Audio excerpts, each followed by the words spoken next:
Blog Talk Radio.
Welcome to this Cosa Nostra Radio production.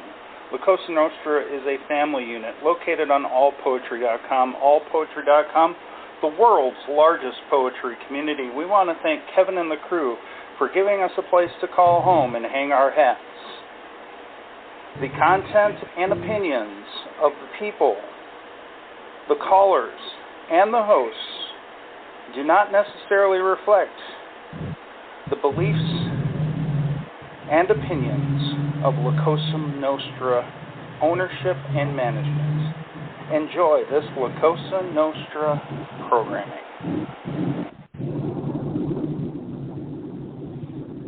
Okay, there you go. Well, good evening. This is Boo. And, are you there, Rob? Hey, yeah, can you hear me? How are you?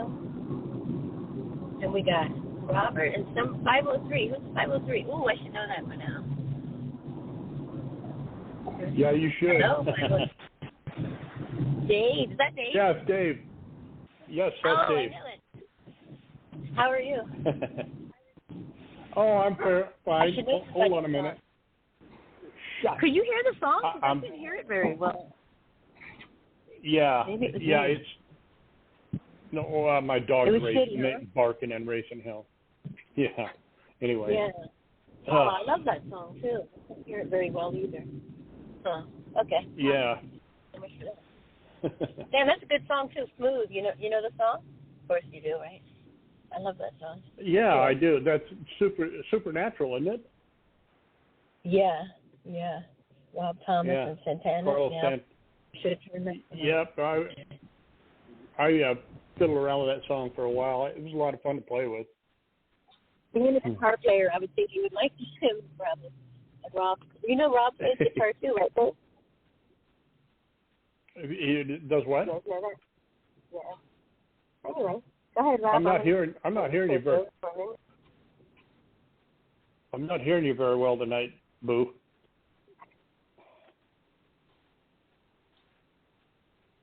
Hello?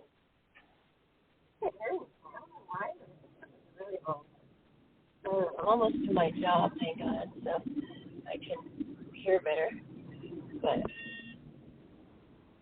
you don't hear me as a minute. Huh.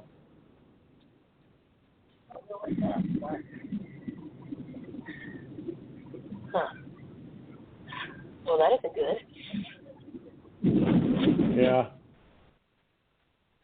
Seems like there's a lot of background noise. Not so bad now. Hey, sorry, I was just making a cup of tea. Yeah, I don't know. If everyone's still there, if you can hear me. But, yeah, I can hear you just fine now, Rob. Okay. Yeah, that's sorry better. about The that. whole thing sounds better now. I'm here too. Sorry. Yeah, so we've got our somewhat traditional at this point Friday night shows.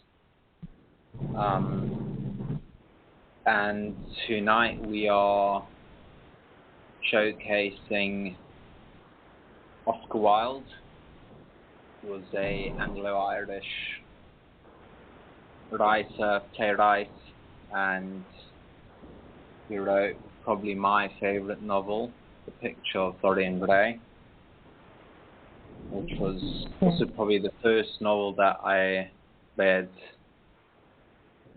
front to back twice in a row in 2 days probably.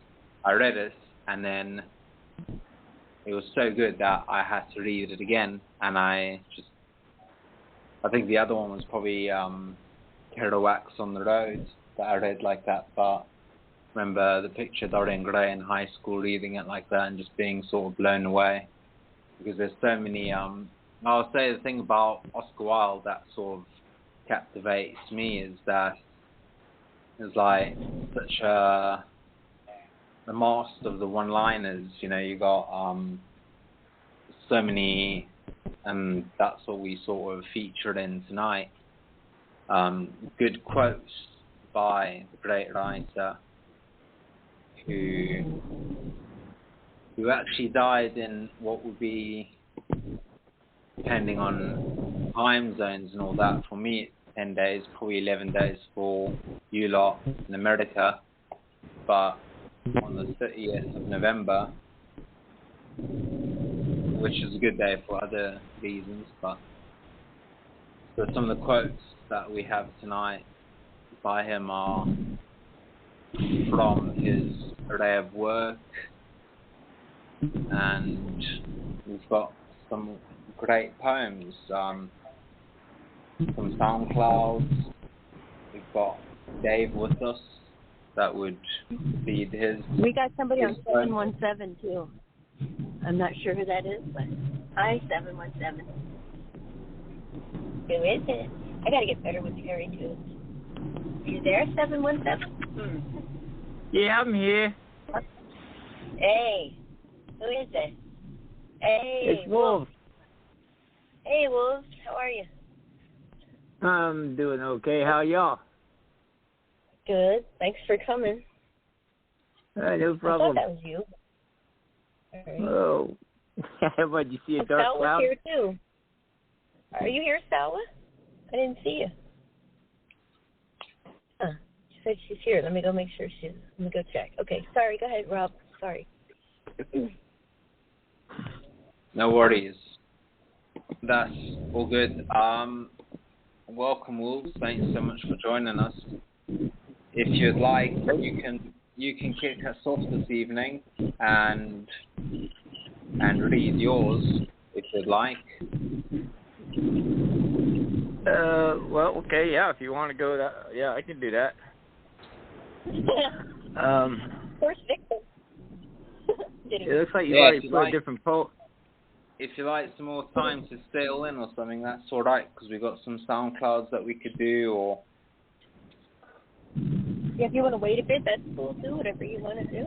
I'm just going to go check and see if Sal was on the phone. She said she is. Otherwise, I see that we've got some... I see that Wayne is on hold. I see that we got some people on the board as well that are listening in. Jaskeran is joining us. We could play his SoundCloud. We've got UI. We've got Russ. Yay, you got me in. Hi, Hello, Salwa. hello. Sorry, Salwa. No, don't be sorry. It's Got okay. the whole gang. Oh, okay. Hi, Rob. Hi, everyone. I know. Dave and Wolf. Hey, hi, Salwa. everyone. Hello. And Wolf, too. Do you want to go first, Wolf, Good or you want job, to wait Wolf. a bit? So proud of you. So proud of you. Get green. So, okay, we can play jazz first if you want. You got Wayne? Should have. Wayne is going to call. Yeah, Wayne's on hold.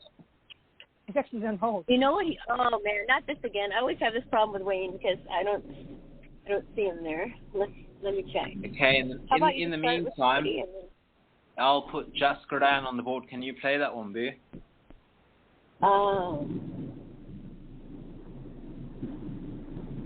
Yeah, in a minute. Actually, I'd rather have Wolves go if you could. If you don't mind, Wolves. I gotta get situated for a second. You're not on SoundCloud now, you know.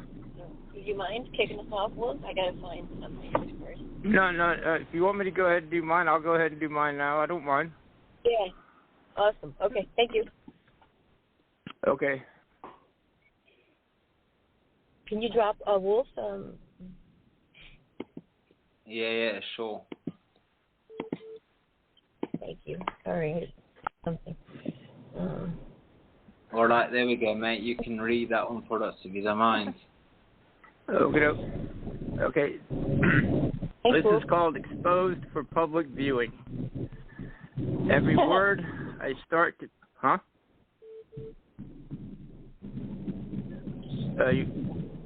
You want me to go ahead and do it now? Yep. Okay. Every word I start to write is chosen to reflect my ideas and what I'm thinking. However, I'm apprehensive, for as feelings begin to surface, emotions start to flow from my pen. For with every written line, there are seals which seem to break within my heart, mind, and soul. In each sentence, more is revealed, as the light is cast upon such things like my dreams, joys, and sorrows.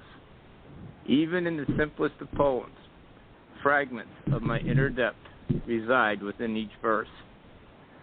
Though I may not pen a masterpiece, I am surprised with a sense of healing, and that alone is okay with me.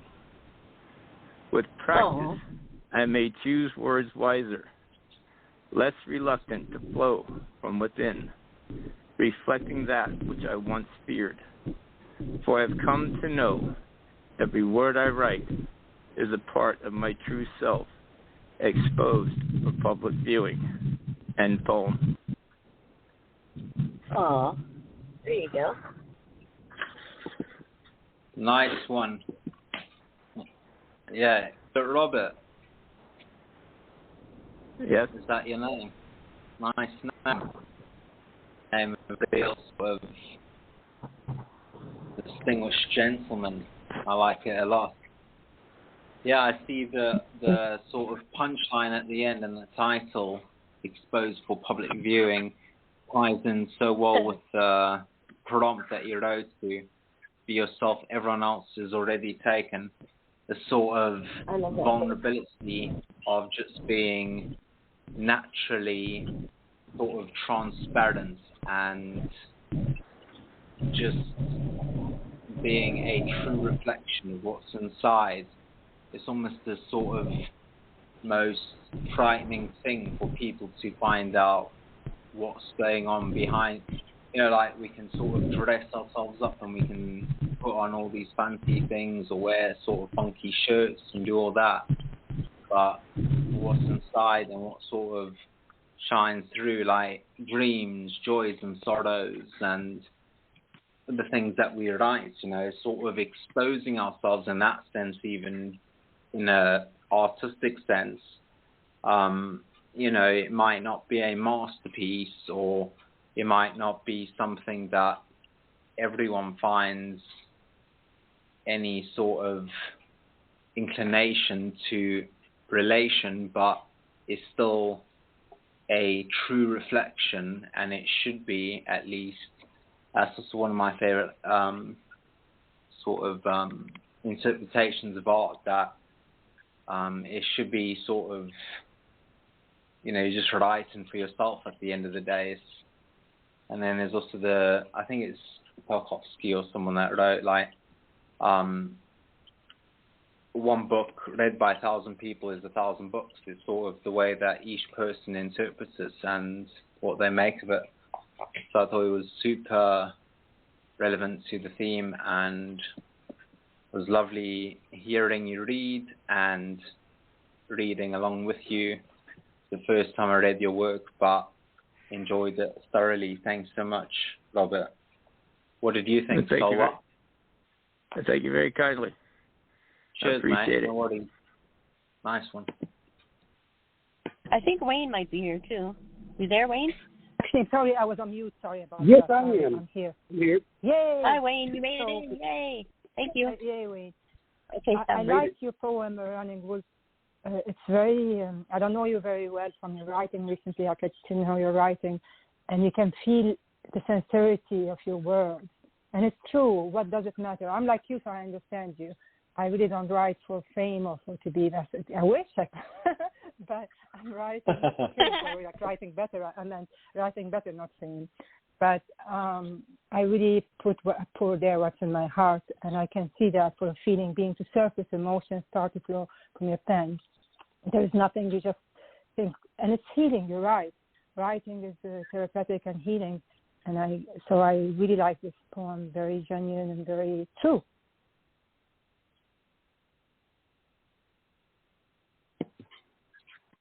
Very good comments. Yeah, agree. Thanks, Solwa. Yeah. Oh, hello. My pleasure. Wayne, Hello, Rob. Wayne, did you manage to hear that one? Well, yeah, I heard it. It's a very good poem. And like I said, poets are emotional bunch of people, and to express your feelings on paper is not the easiest thing in the world to do, but we have to let the music out.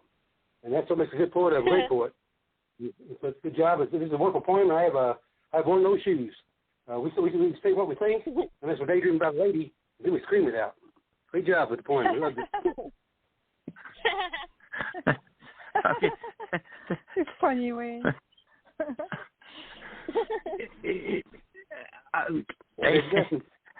Thank you.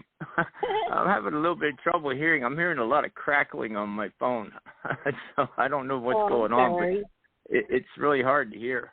But thank you all very kindly for the comments. Yeah, Wayne, could you repeat that, because I also couldn't hear that one. We want to hear what you thought of that poem. Oh, so y'all can hear me? What I said was poets are emotional bunch of people. Can you hear me now? Yeah, we are. Yeah. Okay. I think because poets are emotional bunch of people. Mhm. Poets are emotional. Wait, because you speak so fast, I cannot understand you too. I'm sorry. You speak. You said we're emotional people, poet. Okay. Thanks. Which is true. Okay. Try again. It's hard to put your feelings. It's hard to put your feelings down on paper. It's not the easiest thing in the world to do. We have to let the music out when we're writing. That's what makes a good poet a great poet. This is a wonderful poem, and I have worn the shoes before. We say what we think on paper. As we're daydreaming about a lady, then we scream it out. Great job with this poem. Oh, that was much better. Thanks, Wayne. Yeah, we could hear that. Dave, what did you think of Running Wolf's poem? Well, I liked it. I thought it was real honest. The first stanza says, every word I start to write is chosen to reflect my ideas and what I'm thinking. I don't know. I'm not that individualistic with my word choosing. I just shotgun out my thoughts and let the words land where they may, I guess. I sort of shotgun the paper with what I'm thinking. But I thought this was interesting. And each sentence more is revealed as light is cast upon such things like my dreams, joys, and sorrows. I think that's. He's talking about writing from his heart, and what you are trying to, as a writer, you're trying to convey to the person reading the poem, and I kind of see that, and it goes from start to finish here, kind of, no pun intended, but in each sentence, In each sentence, more is revealed as the light is cast upon such things like my dreams, joys, and sorrows. Yeah, that's kind of what I think a lot of people are doing with what they're writing and stuff. So it was a good poem. I liked it. Well, thank you very kindly, because I'll tell you the truth. What I meant with this poem was, if you really want to get to know someone, read their poems. Read their poetry. Because people Agreed. have a tendency to write about the things that are important to them. Yeah. Mm-hmm. Oh, that's a good point. Yep. Yeah, and there's some people, you want to know what's going on in their life, you don't even got to ask them. All you got to do is read their poetry. It's all out there for you to see, and you can put it together, two and two together, real easy. I think also you're talking about, in a way, how poetry is like therapy for you. Each poem, you get to know yourself better. You get to know yourself more. You reveal more. It helps with the love, with hurt, with hate, with all that. And it may not be a masterpiece, but it helps you get to know yourself a little bit better, each poem. Good job, Wolf. Thank you very kindly. You're welcome. That's 6 years old, right? I didn't even know you were on here 6 years ago.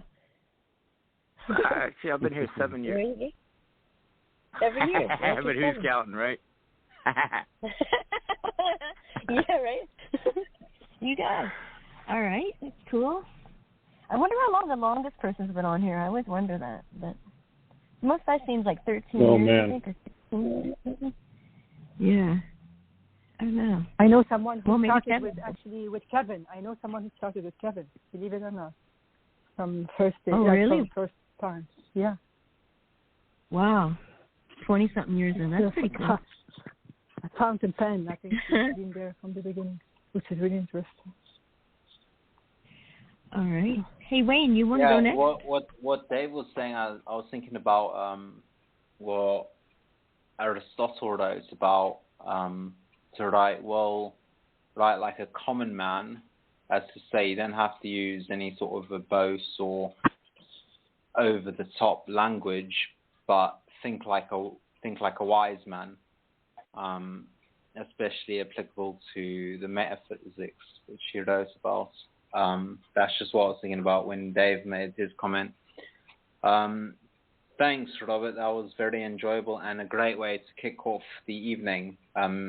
To those just joining us, we are showcasing some work by Oscar Wilde, and we have some of his quotes from his not a massive body of work, but very sort of concentrated and fruitful in what he produced. Some great plays, very powerful poetry, and then obviously one of the greatest novels. So, Boo, can we do Jaskaran while he's there? I see that Budo's joined us on the board as well. We got a song of his. Hey, so Budo. Yeah, I was wondering if we could do Wayne next, and then I'll do them, because I just got to work, so now I'll have the desktop, and I'll be much quicker, much better. If we could just do Wayne first, then I'll be on the ball.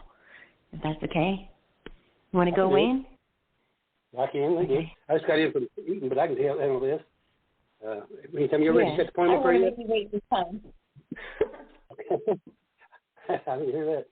My poem is called "Have I Been Taken?" Can y'all see it yet? Yeah, I'll put that on. Sorry about the clocks as well. All right, Wayne, go for it. All right. It's called "Have I Been Taken?" Be yourself. Everybody else is taken. Can't be like me. There's no mistaking. It's your light. Just turn it on. Be the brightest star ever known.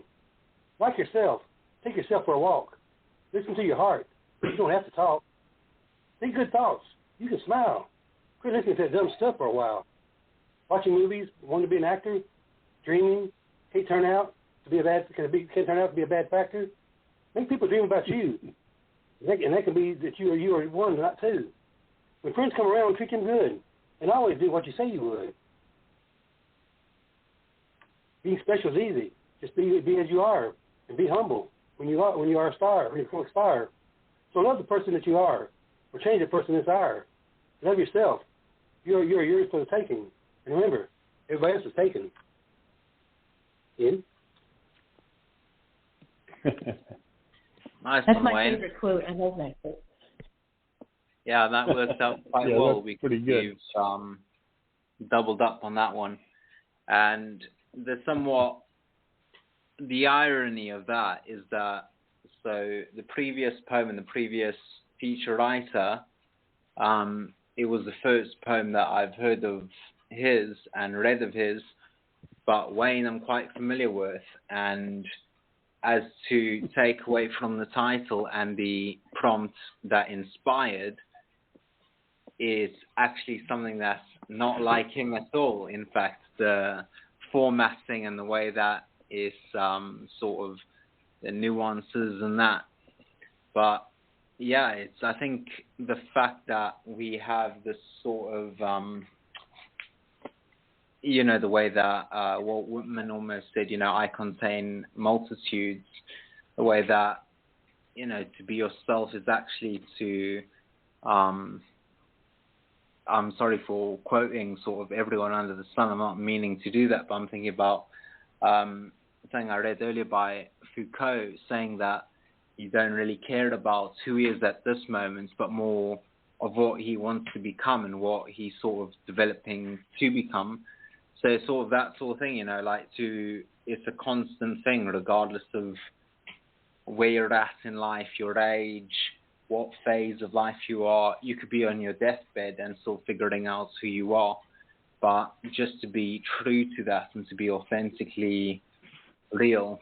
And I think that if anyone represents that, it's Wayne, because as long as I've known Wayne, and like I've said, the first time we spoke on these shows and all that, I heard him many times, and many times I thought, poor Wayne. The first poem of mine ever actually read on a show was done by Wayne on a different show, and it was quite a difficult read.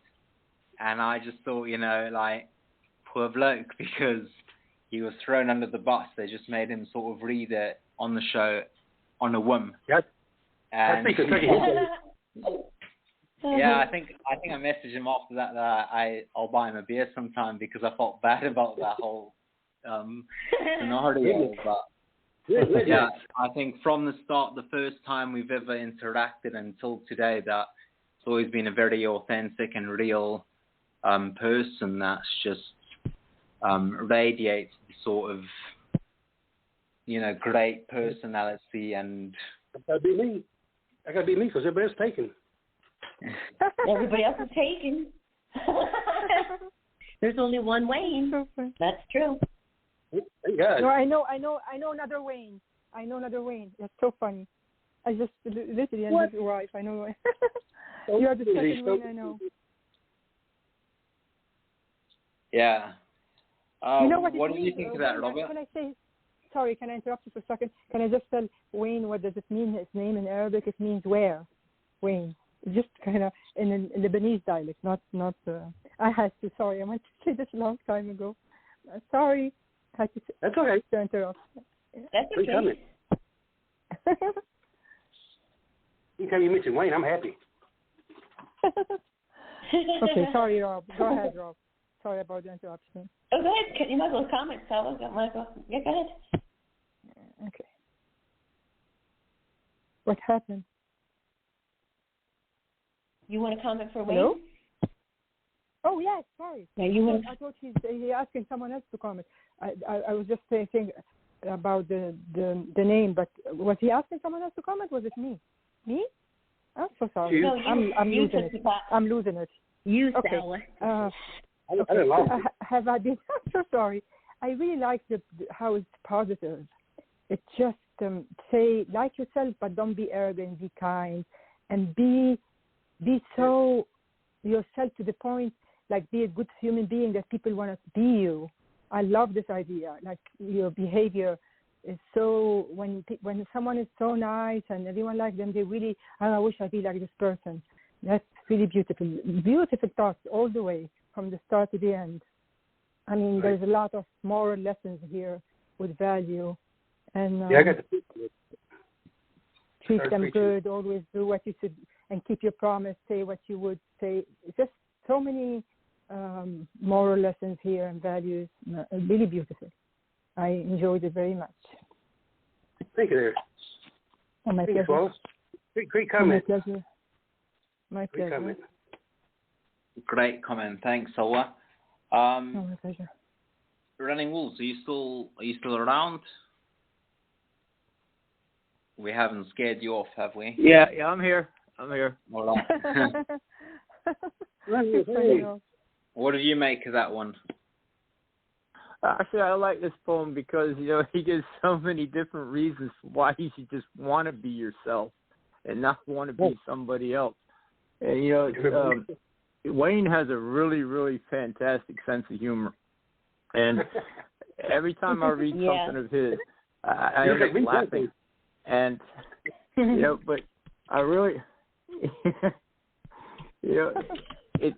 I really like this poem because it is, they say that imitation is the greatest form of flattery.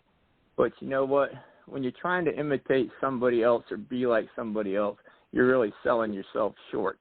Because, you are the only you that exists, and you should be proud of that. That's right. You're absolutely right. Yeah. Anyway, I love the poem. Agreed. Great comment. Mm-hmm. Especially when you're going off, mouthing off, quoting everyone under the sunlight, that sort of imitation. What do you think? Can I say? Dave? Sorry, go. Sorry. I just want to say, it's not really, if you see someone who's really beautiful human being, it's just like, I don't know how to say it, the character is noble and beautiful. I don't think it's horrible to want to be like them because, yes, you're yourself, but you want to be a better human being all the time. So that's what I saw there too. What Wayne said, maybe I misunderstood it, but I really, I agree. You have to be yourself, but you can be not imitate, but rather, I don't know, like someone is really beautiful. Be the best you can be. Yeah, that's what. You try to be the best you can be. Exactly. Everything else will matter. You don't. Whatever not only that, haven't you been to high school already? Haven't we been to high school? Like all that, who wants to be who and who wants to be that and all that bullshit. It's like so old, and they don't like it. They don't got to hang out with you. They don't want to read your poetry. They can keep scrolling. You know what I mean? I don't know why people get so worried about all of that. Just be you. And, you support everybody, Wayne, and you're a beautiful person inside and out. So you don't got to change a thing. And all I've seen you do is grow and get better. And if they don't like it, fuck off, I'm trying to do as fast as I can. I can't wait to learn something. Yeah, exactly. Yeah, that's actually a super relevant and a very good point because it's something that I've been actually thinking about a lot lately. The fact that, the way that things currently exist in our political landscape, the way that people are so polarized and sort of so stuck in their ideologies and their beliefs that they're not flexible or they don't have that sort of ability to adapt to new information that comes in. You can sort of think like, all right, traditionally I'm very liberal. I believe in these sort of things, but I sort of see things and I read things and I make judgments for myself. I'm not going to die on a hill for that belief or that ideology. I'm not a sort of martyr for this great belief. You tell some people something ain't going to do anything. People need to just take it easy and compromise. Nobody compromises anymore. It's all in or nothing. No, exactly. We don't get to choose sides either.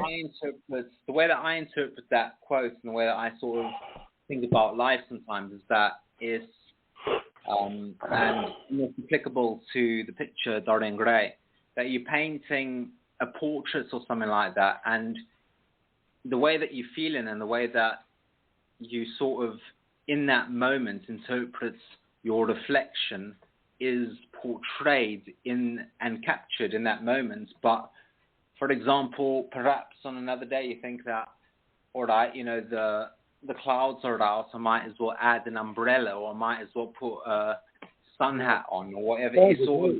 It's still to yourself, but you malleable or you're adaptable to the circumstances, and you're just changing and adapting to the environment. But I think that was great, Wayne. Thanks for that. Dave, sorry about that. What did you think? Hey, Dave. What's up, Dave? Hey, Wayne. What's up, Dave? My buddy. Hey. I like this. Every now and then you have to remind people of this. Not everybody thinks about it, or they don't give a shit, and they think they're good enough, and nobody's ever good enough. I mean, you go through life from your inception to when you're dead, and it's a learning curve the whole time, or should be, as far as I'm concerned.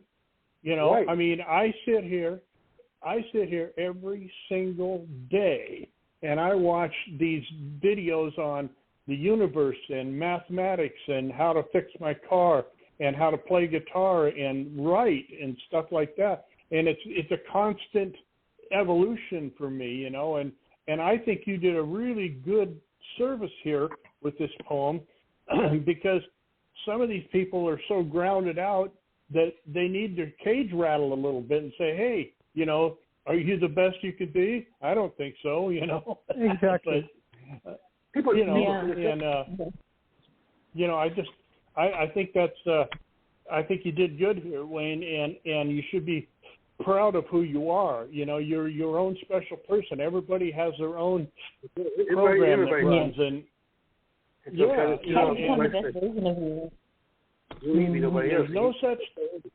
there's no such thing as the fastest gun in town. There's always somebody a little faster. They can always do something a little bit better than you, but that's okay, because you can do something a lot better than they can, It's a trade-off, I get some of these jackasses that think they're such hot shit around me, and the first thing I do is walk over and pick up my 8-string guitar and say, hey, let's see what you can do with this. And they go, well, I don't know how to play guitar. Well, no shit, or can you play the piano? No, like Boo does, I mean, those are God-given gifts, and she's smart enough to see that, and I hope that I'm smart enough to see it.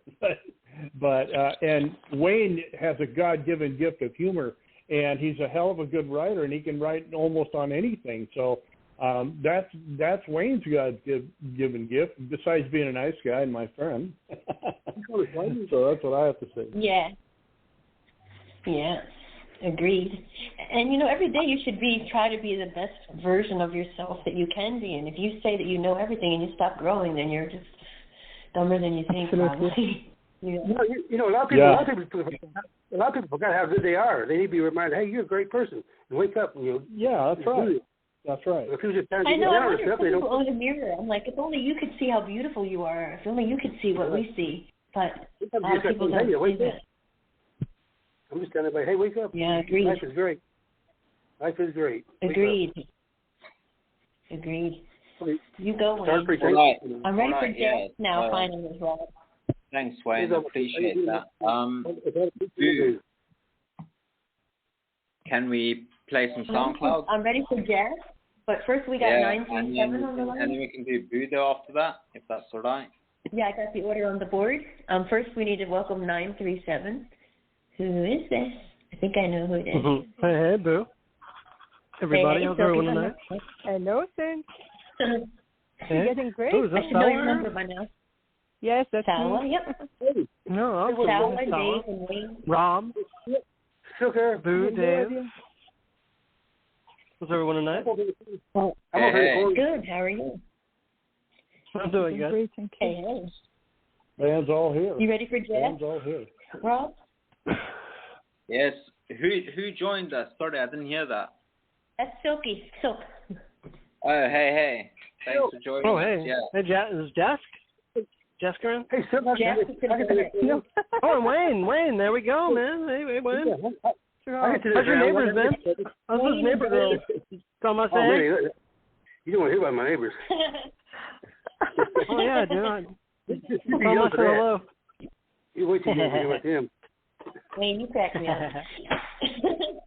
Ready for Jess when you are. Is he on the board? You ready for Jess? Finding Sandy in an unsung world. Shadows of a living sun blur in the dust, falling cherry petals. Cold in the storm, wild blooms nipped in his blood. The wind spirals above, whipping up these powder caves. My eyes possessing 1,000 mystifying riddles, waiting on my alone for the Canadian. I had flown for stars, and nothing will go by. Lucy Edward's skies turned to grey, like a warm blanket. These fancy children learning in the biggest sound of the windows. Bodily leaves dancing, bobbing on the lake. Tranquility, living in the sea, putting the visit in a hutsa. Scrambled words, drifts in open air, thumb your awake mind, sun with cobwebs. It's a beautiful world. Thank you.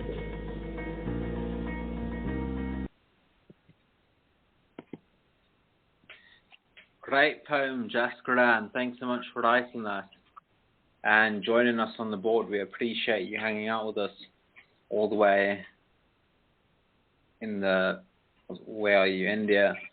So many sort of natural elements mentioned, and actually, and very significantly, one of the things that made my day today and what I woke up to, the first story I actually read in the morning, was a great news story about the farmer protests in India, which have been going on for over a year now.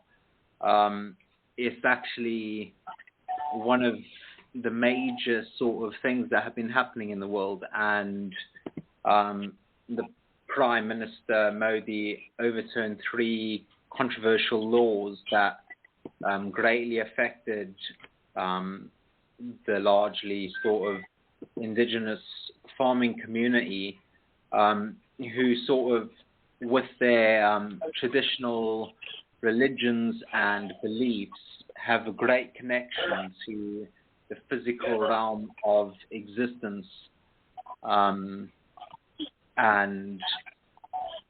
the sort of phenomenon that exists in that sphere.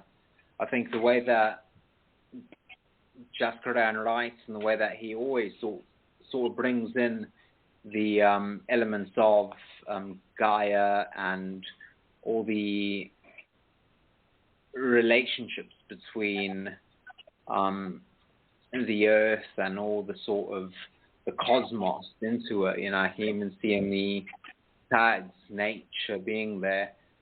I think it's something that, at least in my life, is something that brings a great element of spirituality to me. I know that personally, I always feel, the way that having a good relationship with the earth and my surroundings and being at peace with that, it really does, it settles the storms within, being at peace on the outside. So I really felt that quite relevant to the events of today and quite moving. Thanks, Jaskaran, for joining us and for writing that for us tonight. And as always, for your SoundClouds, which we always appreciate, and it's really inspiring that you share those with us. Silk, you've just joined us. What do you think of that? Hey, excuse me. I really enjoyed the entire piece. To me, it was I think you nailed it by saying about the peace angle there, but also to me, it kind of had it was lovely. I love the way it starts. Shadows from a lingering sun blur into dust, falling cherry petals. It just gave such a beautiful scene that he set there. But to me, it also spoke of nature. It spoke of maybe the pain of loss, but also the peace that comes with final acceptance, I guess, when you find and you get to a point where you're comfortable with it, you know, and I guess gain that kind of c'est la vie attitude. And that's kind of how that spoke to me. I thought it was beautifully written. His language was definitely gorgeous as he went along here, and just a great read too. Wonderful poetry.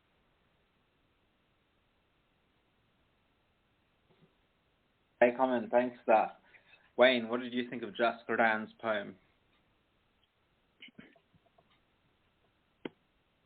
You know, have my piece. I thought I said this is a wonderful little poem. Every line he got in here is so unique, and it's so neat in those little lines. Like he said, highest chance of raindrops. It was nice, and like scribble words up in the air. That's a good one. And it ended perfectly when he said it's a beautiful world. That made it end perfect. So I think it's a great poem, and I enjoyed it. Thanks, Wayne. Yes, agreed. Solwa. Oh, I love this poem. I feel like there's some sadness and loss when he says, my eyes possessing 1,000 mysteries and riddles, waiting all night for the lost companion. And just before it, the wind spiraled above, whipping up the scared ashes. I think, like in their tradition, they do so this is maybe ashes of someone dear to him, or maybe it's metaphoric. And he finds solace of the pain in nature, which he always does. So he writes, he let it out in the star in nature.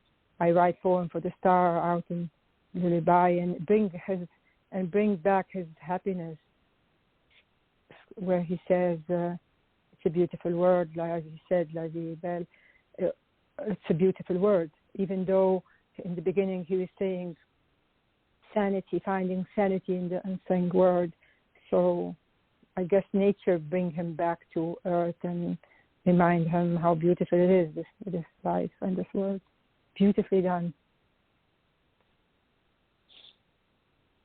Also, we want to welcome Raz to the show, I believe. You there, Raz?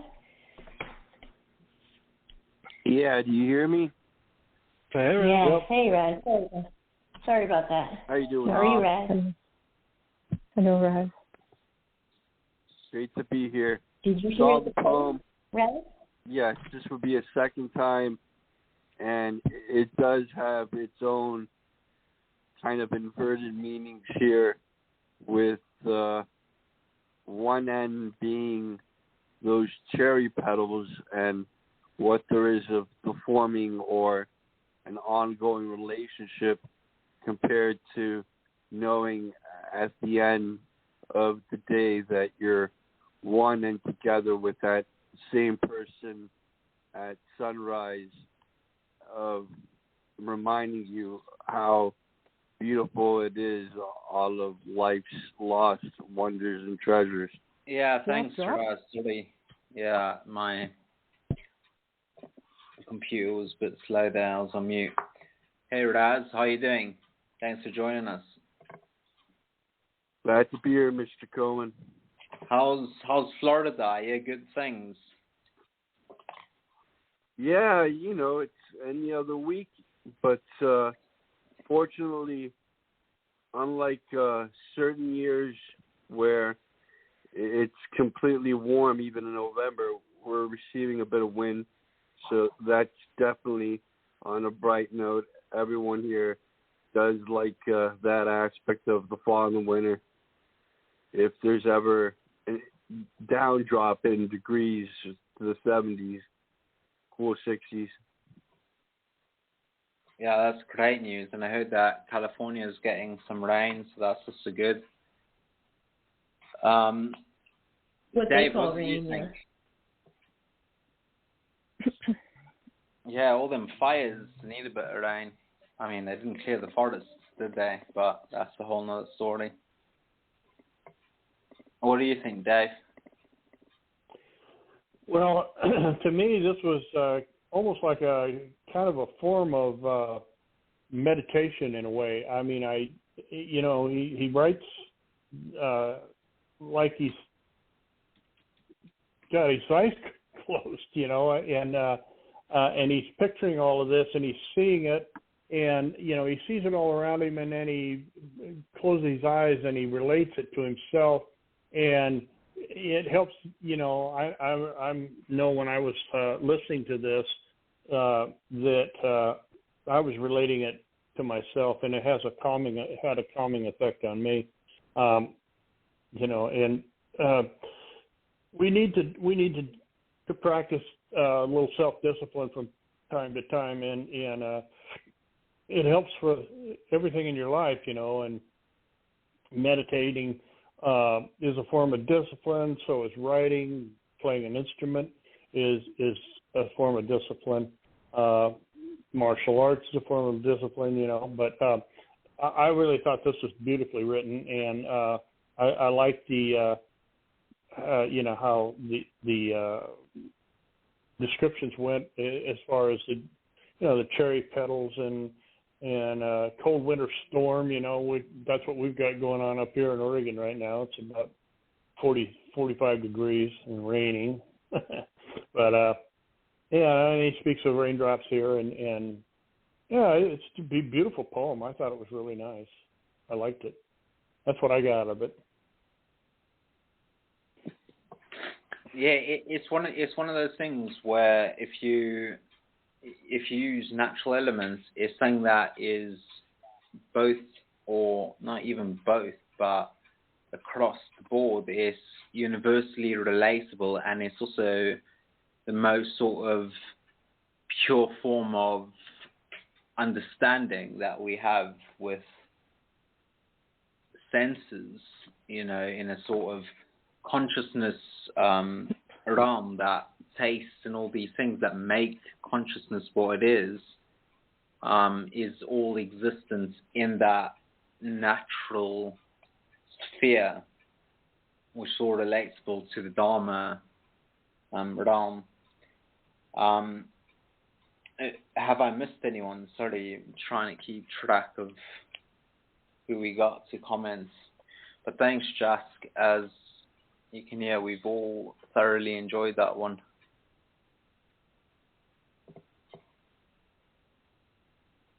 All right, Boo, can we do... I'm ready for start.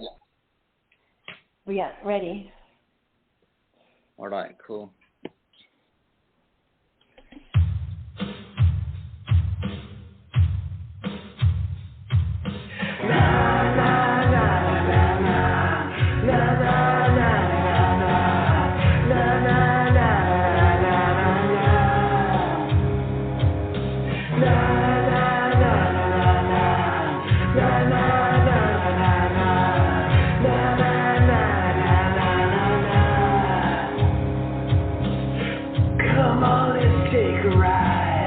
Into the picture night, the stars will guide.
before we do that, Rob, I think we may need to take Jay first and then get comments on Bud, if you don't mind.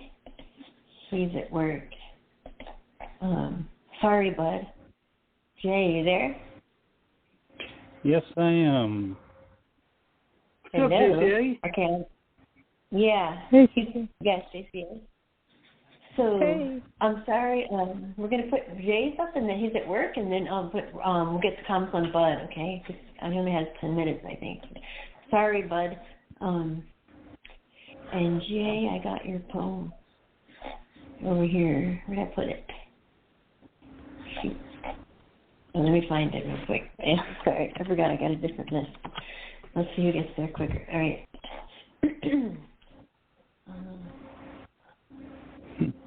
You're going to get there quick. Okay. Hey, JC, how are you doing?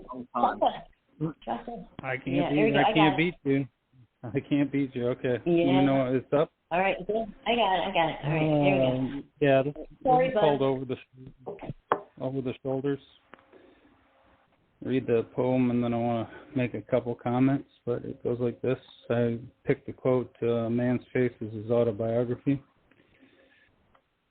Turned to the black, sealed my working eye.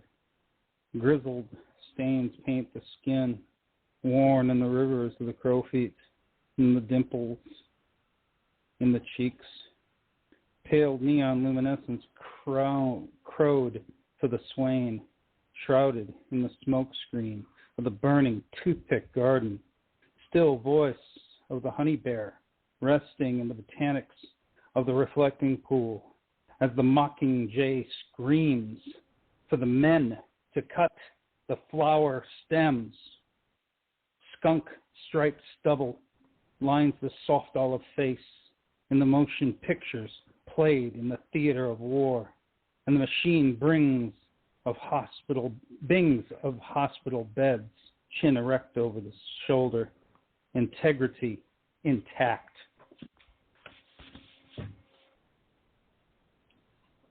Great poem, JCA. Thanks for taking time out of work to join us and to read that.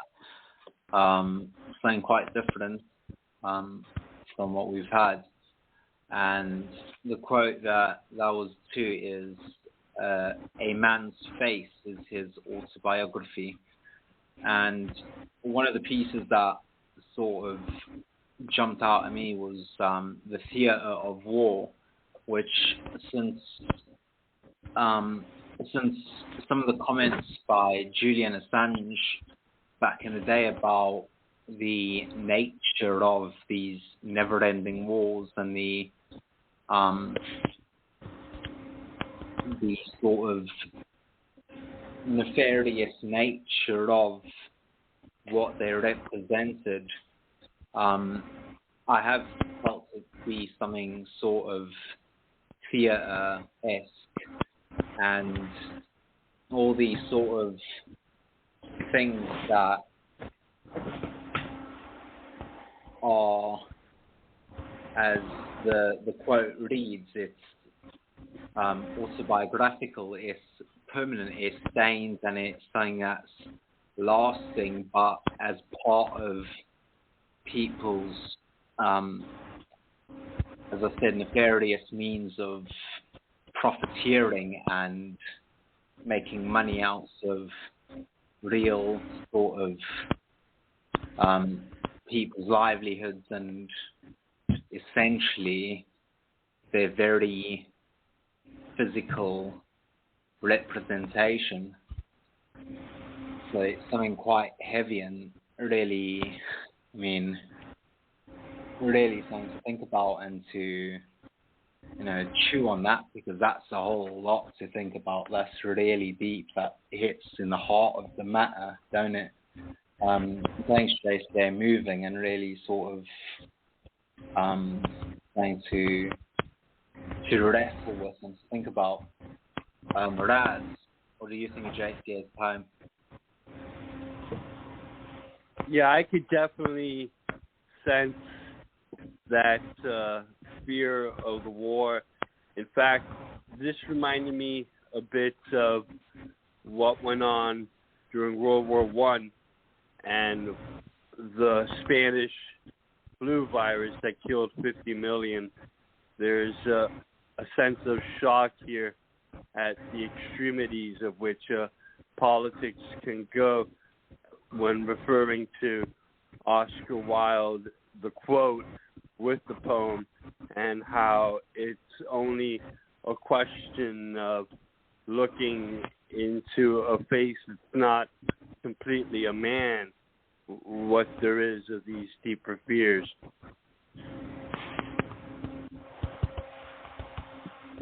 Thanks. Yeah, it's something.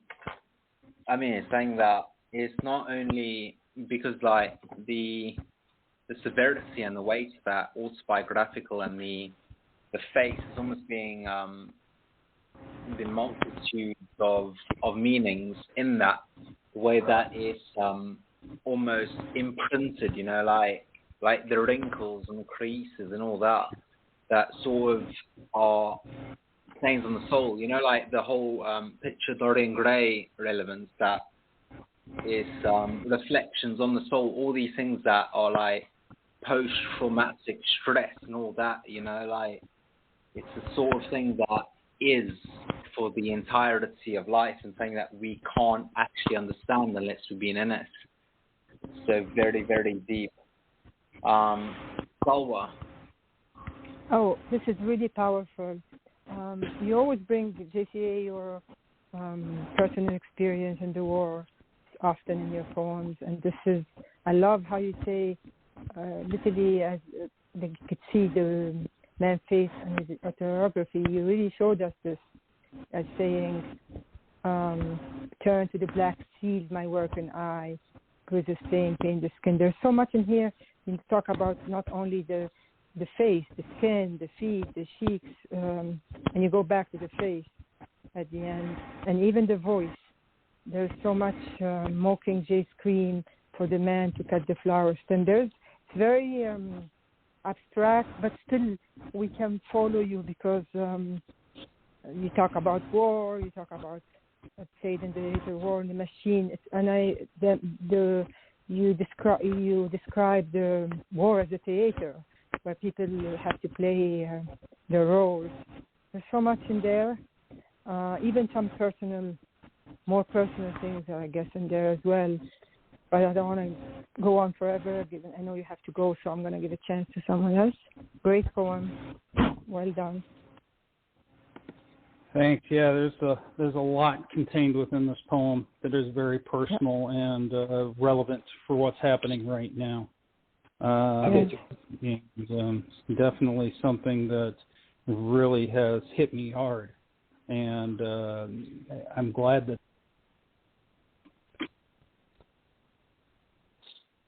Hello? What's happening?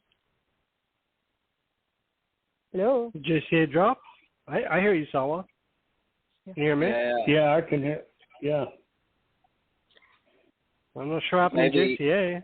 Yeah, maybe. Are you on mute? Maybe he'll call back in. Yeah, no, I was on mute. Mm-hmm. Okay. I think. Maybe he'll call back in, but it reminds me. I've got this book of poems. I think it's called Every Man's Poems, War Poems by Rupert Brooke and Wilfred Owen. Obviously, there's a famous one about, there's even that handwritten what remained, the the sort of, I think it was the First World War, weren't it, when they wrote them poems, the two of them being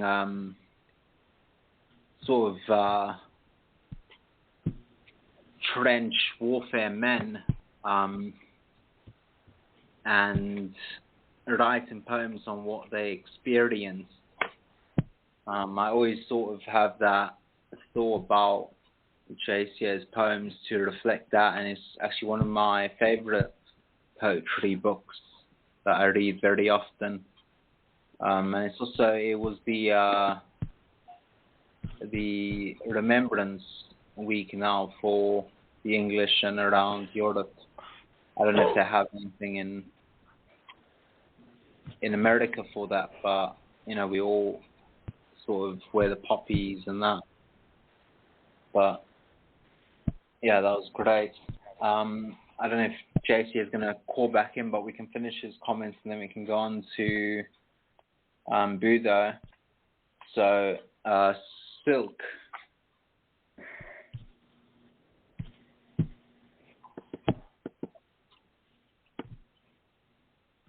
Silk. Yeah, I'm saying stuck on the button here.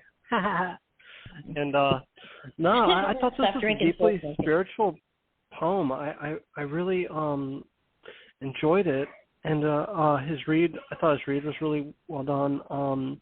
To me, I love that second stanza. Pale neon luminescence crowd for the swain shrouded in the smoke screen of the burning toothpick garden. I don't know what that was. Something about that just gave me that good poetry, like little thrill you get like in your spine or in your brain, when you read a good poem. And I really dug his direction he went in here, and just like I said, the whole piece was clever. I thought it was fantastic and spiritual, and I really enjoyed it. Yeah, I agree. The poem I was actually thinking about, the one that sort of is a almost, they always get the sort of the seller from that book is the Anthem for Doomed Youth, which was even the name of, I think, a album by the Libertines. A great group, if any of you are into that sort of like 2000s British music scene. Pete Doherty and that, by the way, speaking about Anglo-Irish writers. Yeah, who hasn't commented? Wayne. Yes, this is an amazing poem. Every stanza in this is a work of art. If you just read each stanza by itself, it's just amazing how he writes. It's just abstract enough where you can understand it and make it more intense. It's a great poem you got here, and he read it. As he read it, the first stanza I thought was, man, this is amazing. The second stanza, he was a little bit more intense. By the time he got to the end of the poem, he had a great emotion going. As it perfectly read, and I think it's a great poem. That's all I got to say. Absolutely agree. And as we started off the evening on the quotes about authenticity and being yourself, it was a reflection of that. It did feel very raw and true to the transparency of his soul.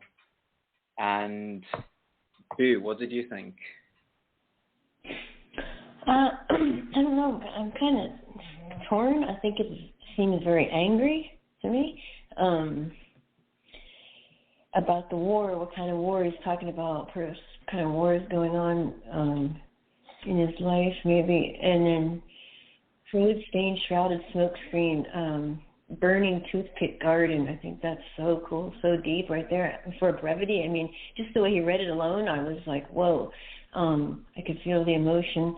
And then the mockingjay scream, so someone who's making him look small, maybe, and is causing a lot of bullshit, is what I see there. And chin erect with shoulders, integrity intact, but he's going to come out on top. He's going to come out stronger. I think he's saying a lot of what Oscar Wilde says, be yourself. So that's what he's doing. And, I felt it.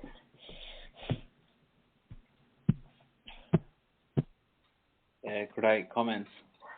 I think I didn't miss anyone, did I? I don't know if Running Wolf is with us. Yeah, me. Sorry about that. Wolf and Dave. Is Wolf still here? I don't think we can. And did we get Raz and Dave? Did you go, Dave? No, I haven't. Okay, go ahead, Dave. Well, I don't know what to make of this. It's fairly abstract for dumb old Dave here, but I like the authenticity of how he feels about, he's talking about the war a little bit. I don't know if that's personal war, like you said, Boo, or if he's talking about the real McCoy.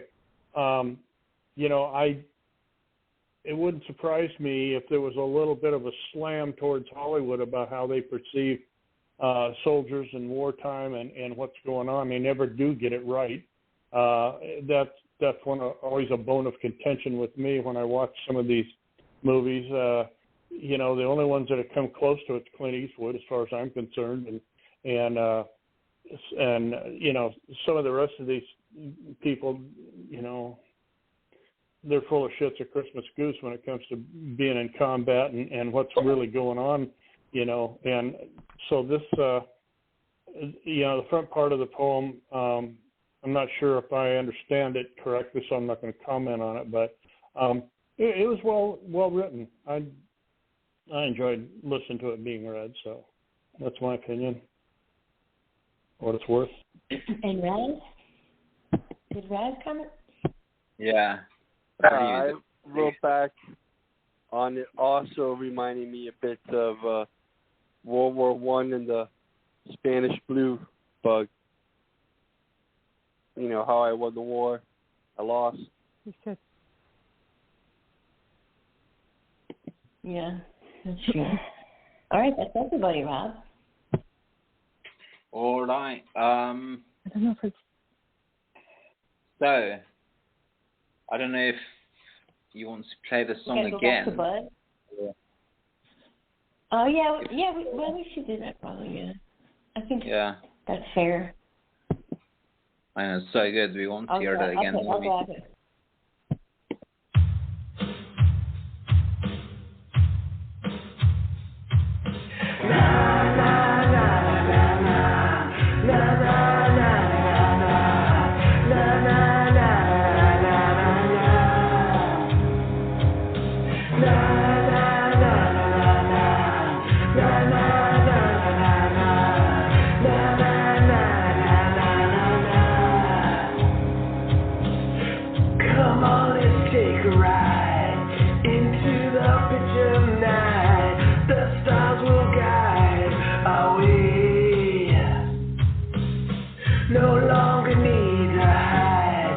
Right on broad twilight, a chance that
Okay. Well, that was rocking. Let's see. Fella, what do you think of that? Na na na na na La na la la na. la. I love it. It's really very uplifting. He just has so much talent. I envy him in a beautiful way. It's really like almost an invitation for someone. Come on, let's take a ride into the pitch of the night. Very romantic. No longer need to hide. Just come out. Be with me. It's so beautiful to have fair winds that say, let's skip the day's travel. It's like let's escape from this everyday and madness, what's happening, and enjoy life. That's what I see here. And move on with grace. Be carefree. Don't worry about anything. Just be yourself. I love it. That's what I see. Great job, Udo. You are right. And Silky. Yeah, I totally love the song. I couldn't find the link though, so I'm having to comment from what I listened to. I really enjoyed. It kind of had a soft grunge feel to me on the singing and the playing of the guitar there.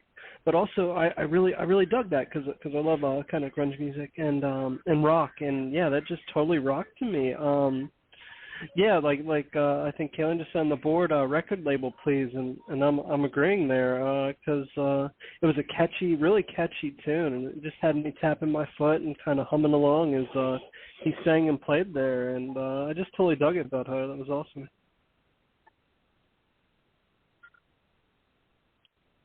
Yeah, I agree. I don't know what happened to Rob, but did I lose you? Okay, maybe he dropped. All right, so Razzle Dazzle.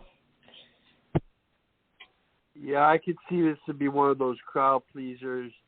What you have Bruce Springsteen in the 80s with Dancing in the Dark, you know, it just motivates those who hear to want to embrace that very movement of rock and take it to the next level.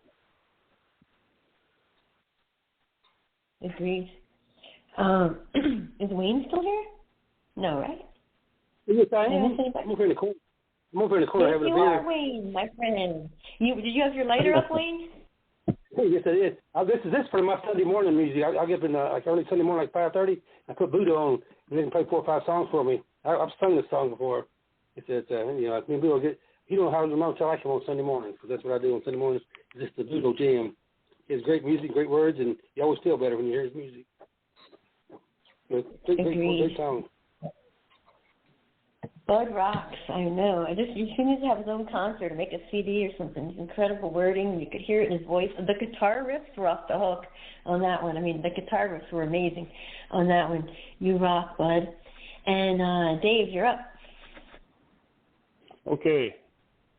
All right. This was my quote was, "Love is like playing a piano. First you must learn to play by the rules, then you must forget the rules and play from your heart." Okay, this is called learning to walk before you run.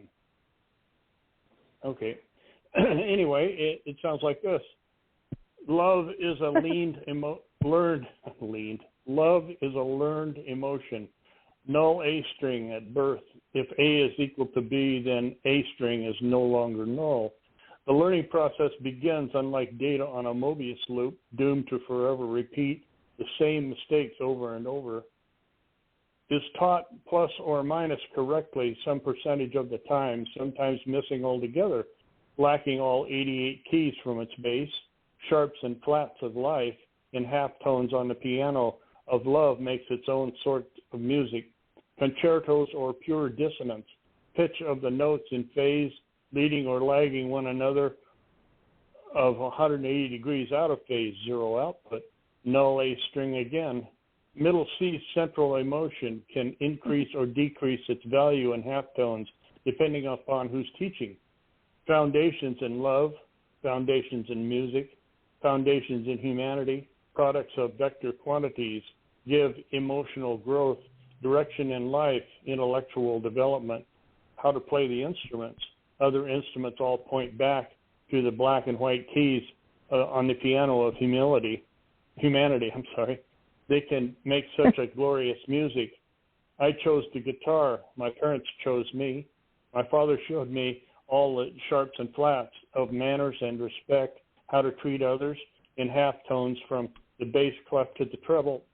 The guitar looks back onto the piano for its foundations, black and white keys, blended into frets, into halves and whole tones, whose mastery leads to higher levels of understanding, becomes the music of your soul, becomes the music of your love, a high level of meditation and of existence. End poem. Oh, I love that. That's really good, Dave. Thank you. Wow.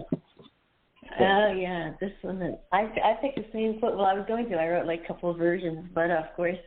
But the music references to life. I dig the picture, too. The picture is really cool, making you walk before you run. Yeah, I picked the same one, too. I love this. Learning process begins, and unlike data on a loop, doomed to never repent. All the piano reference, the music, the concertos, the pure dissonance, pitch, the notes. Yeah, this is really good. 180s out of phase, 0 input. I like the technical stuff you've got here, too. And then the main important part, foundation in love, foundation in music, foundation in humanity. That's the problem. I think a lot of parents don't teach their kids that anymore, and they don't have any values, morals, class, respect, any rules, and that's going to lead to chaos. And then I chose the guitar. My parents chose me. That's badass. I love this one, Dave. Really good. Thanks. Thanks, Boo. Yeah, this is great. Really, I agree with Boo. Really great. Learning to walk before you run. This title by itself, it's enough, I think, the title by itself. It's just really say already a lot. Don't, literally step by step, and as the people unfortunately rush, they want to get up there before really taking step by step. That's what I see here. Take it easy. That's the beginning of the poem.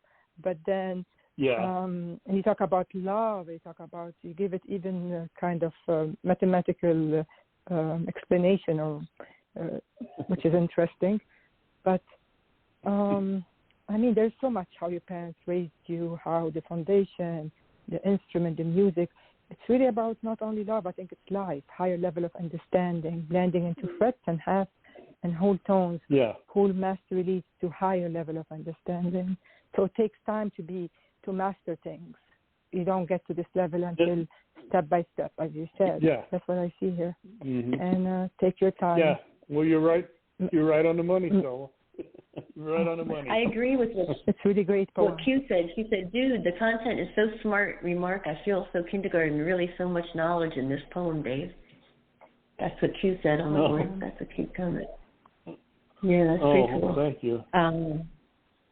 Wayne, what do you think of Dave's poem? Yeah, it's a wonderful poem. I said, amen, brother. Respect today seems to be out of style.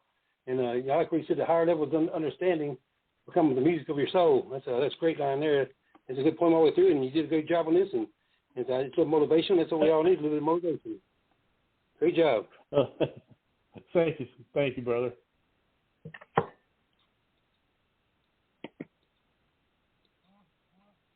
Did you just write that today, Dave? Is that a new one? I didn't look at the... Yeah, it's brand spanking new. I wrote it for your show. You go, I wrote it for your show, Boo. Oh, you nailed it. There you go. Thank you so much. Razzle Dazzle. Razzle. Yeah. Here, this is like a perspective of a supercomputer thinking out the meaning of music. It's done with such sharp alacrity when discussing the whole subject that you can see how each individual key kind of builds its own series of fractions which later amount to the universal harmonic. Yeah, you're rubbing off on me a little bit, Raz. I like it. Hey, rub some over here. Silky.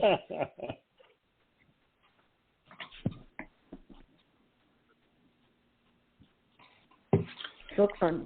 You. Hey, yeah. Sorry about that. Hey, there you go. That's okay. Yeah. That's good. I thought similar stance to what I said. It has sort of the obviously what I think is the most covered song in the history of all music. Leonard Cohen's song Hallelujah, speaking about the effects of the almost religious experience of music, and it does speak to that. And I also thought about the the sort of pretentious bastard that I am, the quote by Picasso about learning the rules like a pro so you can forget them like an artist, the way that the sort of relationship between neuroplasticity and repetition, like when you sort of do the same thing over and over again, you stumble upon genius. You make a mistake that turns out to be something quite phenomenal. And that's all sort of the process that happens behind the scenes in the subconscious. There's so many sort of philosophical layers to this and even to the quote because, the rules are sort of, and especially coming from Oscar Wilde, who was someone that was highly critical of normalities and societal structures and rules, put bluntly, it does have numerous layers. I think this is something also again to sort of reflect on and to read again. I'll definitely come back to this and read it again because there are many things to reflect on and a lot to process because it's that good. I really enjoyed that. Thanks, Dave. Thanks for joining us. I believe that you have to run. You got doggy stuff or what was that? Yeah, I don't know. He's the last couple of days he's been real antsy and tearing around the house and stuff. And I got him on some antibiotics, and I think it's got his digestive tract fouled up. If you get my meaning. So yeah, probably. So when he wants to go outside, I don't put him off. So. And he's been fussing at me, and yeah, I thought so too. So anyway, I think Dave, I enjoyed myself. I think Silk wanted to comment on your days before you go. I think Silk wanted to okay. comment. Yeah, okay. Yeah, sure. Go ahead. I'll stay for that. You ready, Silky? My apologies there, Dave. I had to get up and deal with something, but I did listen to the poem, and from what I heard you read, I thought you did a very fantastic read there, as Noah. And I love the kind of you kind of like had a little bit of attitude with the whole null A sign thing you were doing there. I thought I really liked that. And it's part of instructional code in a computer. A null A string returns it just depends on how it's the syntax, but it'll return a true or false statement, and a Mobius loop is a continuous loop, it just goes on and on. And right. So some people, what I was saying is some people just don't ever get any better because they're on that Mobius loop and they don't look outside the box and they don't want to, and getting good on any kind of instrument is a form of discipline. It's a form of meditation, and that's what separates the good musicians from the mediocre ones. And I don't mind the time it takes. I've been playing about 50 years, and so it's it's time out of my life that's well spent. So when you go play the I song? agree. It sounds better. It's worth the time. Agreed. You can play a song, Dave. I know you can play a song anytime you bring a song. send me a music. We'll play it anytime, Dave. We only got one from you, I think, so. One so far that I've seen. Yeah. There's a couple of them in there. If you guys can go in, one of them is called High Heels, and it's about my fascination with ladies' feet. But it's all an instrumental, and I did every bit of it by myself. But it's kind of long, so you can chop it off anytime you want. What's the name of it? What's it called? High Heels? It's called High Heels. It's on my page. It's on my poetry page. I thought you meant it was in the studio. Yeah. No. Anytime you want to send me an MP3, all that, we'll play it. I'll put it in here for you, and you could hear it. So okay. Here, I was looking right now if we had anything. I was looking to see if I had anything musical for you. I think you only have maybe one thing in here, if even. But yeah, anytime you send me an MP3, and we'll do it. You can anytime. Anybody has any music or anything they want to hear, we're always open to play it. So. Okay. Thank you, Dave. Okay. I believe. Well, thanks for having me tonight, you guys. Thanks for coming, Dave. So, good luck with your Thank you, Dave. Good night, Dave. Okay. See you later. Cheers, mate. See you tomorrow. Good night. Okay. And you bet. ready for Naomi? Whoa. Ready for Naomi, my dear? Hold on. Yeah, I'll drop that.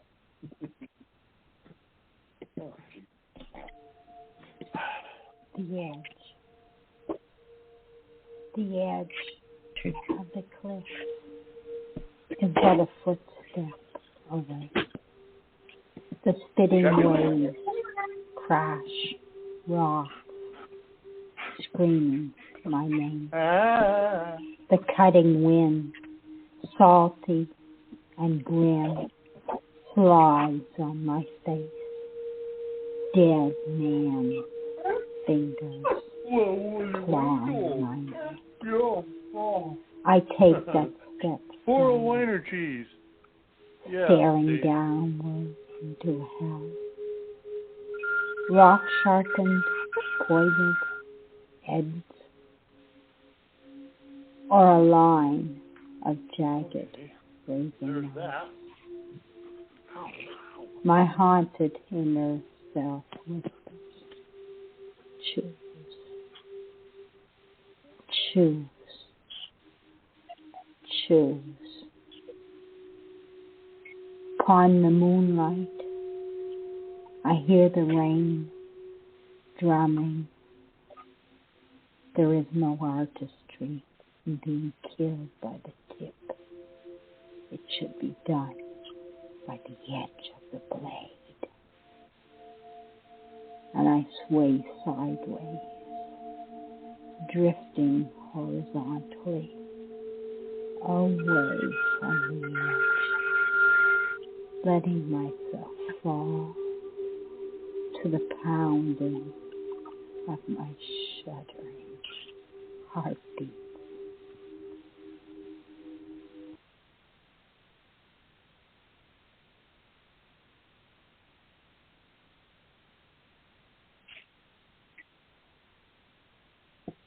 I'm sorry, my whole sort of computer's just not playing along nicely.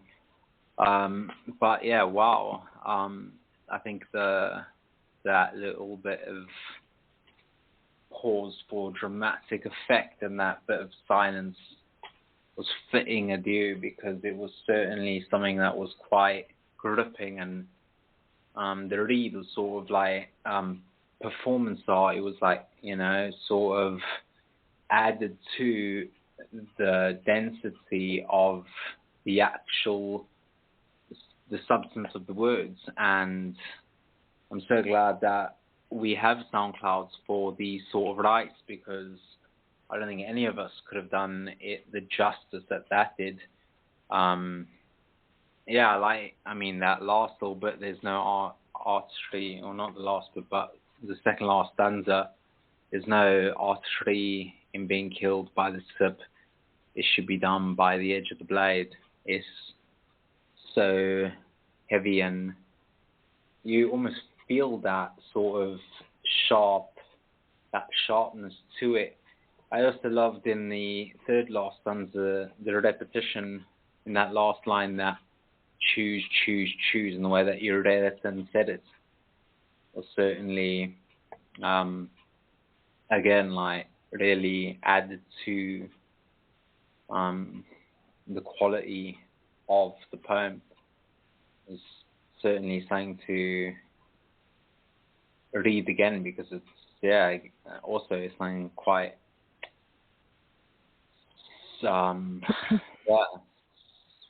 superb, actually. Also the be yourself, everyone else is taken. I love the picture as well, because that's what I was saying earlier, wasn't it? About that drawing a portrait or painting a portrait and adding an umbrella. You don't know what's going to happen, and you have to be adaptable, liquid-like. So very cool. I like that a lot. What did you think, Salwa, of The Edge? Oh, I love this poem. It's very it keeps you on the edge, actually, with the picture and the wording, edge of the cliff.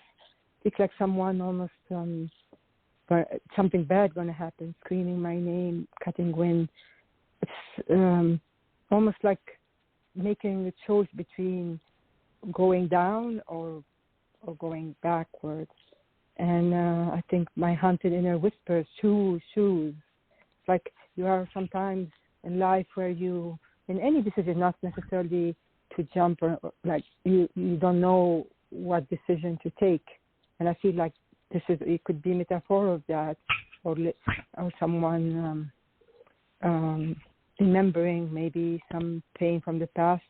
Upon the moonlight, I hear the rain drumming. There is no artistry of being killed by the tip. I should be done by the edge of the blade. So here we go. And she made the decision. I love the ending. And I sway sideways, drifting horizontally away from the edge. So her choice is to really, and I love the choice she made at the end. Kind of, because my heartbeat was going up. What's going to happen? It was really kept me in the edge the first time I read it. Beautifully done. And it presents, unfortunately, so many lives and so many people who go through this. Well done. I really like it.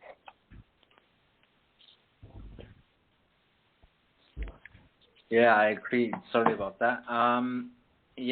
So I don't know if Wolves is still with us. No, we have a new caller, though, and it's been quiet. We have a new caller, 218. I'm going to say hello. I'm so sorry. Babel. Beautiful Blade. Are you there? I'm here. Hey, how are you? I'm so sorry about that. Hi. I didn't know that I didn't pick you up. It's all good. My anxiety. Thank you. Hey, welcome, beautiful blood. You guys can call me Mars or Mariah. I also answer to Mom. Okay, Mom, Mariah. Okay, that works. Thanks for coming. All right. Yeah. What do you think, Silk? Yeah, Naomi, I really dug this piece, and the way you read it too. You just had this this almost creepy, even almost sexy way, I guess, with your French accent there, of reading too. That really drew me in. It had the whole hot Halloween vibe, I thought. Like someone was saying earlier about that choose line. That was especially, I thought, haunting. And I loved your little bit of thing here. There is no artistry in being killed by the tip. It should be done by the edge of the blade. And I love this. Is a very yummy, dark poem, and I really dug it. Good piece. Is it Dave? Yeah. I think it's almost like, because of the sort of constraints of time and what we are able to fit in, there's so much more to say, because it is really a dense sort of substantial bit of writing, which is phenomenal considering the actual sort of weight of what's said in such a few lines. I've also just read through the entirety of the notes, and I haven't watched Dune. I don't know if it's any good, but I've heard good things. I don't know. Shall I watch it? Let me know if it's any good. Raz, have you commented? Raz, comment, and then Blade. Would definitely be much to think about. I have seen this piece in the last 4 days, and that one inner verse of choose, choose, choose, it seems that we reach those moments when all we could do is wait to make that next right or wrong and altering decision. But what there is with the edge, there's a sense, would anyone carry out this suicide? How I heard this same poem commented upon earlier in the week was fear of heights, that you reach a tall building sometimes, and there's psychologists who think it's a natural response, that you wonder what it's like if you would fall.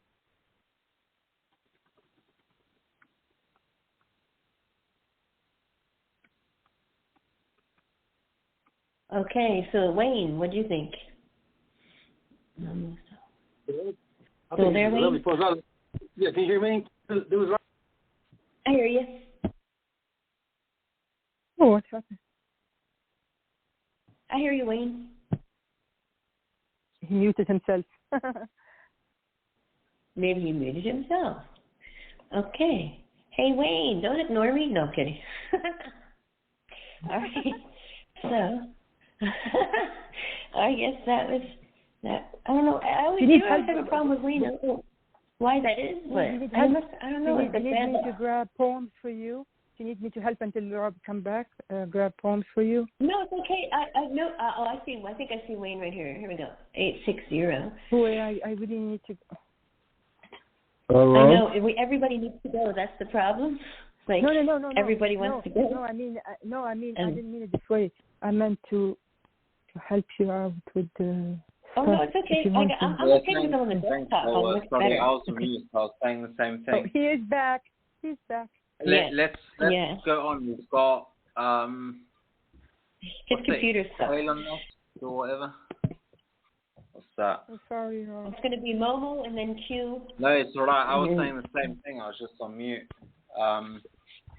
Sorry, we just got, for those that are listening along, we've only got, I think, like 13 minutes left or something. No, we can stay over. We're going to have to stay over. Like, we got like an hour. Listening.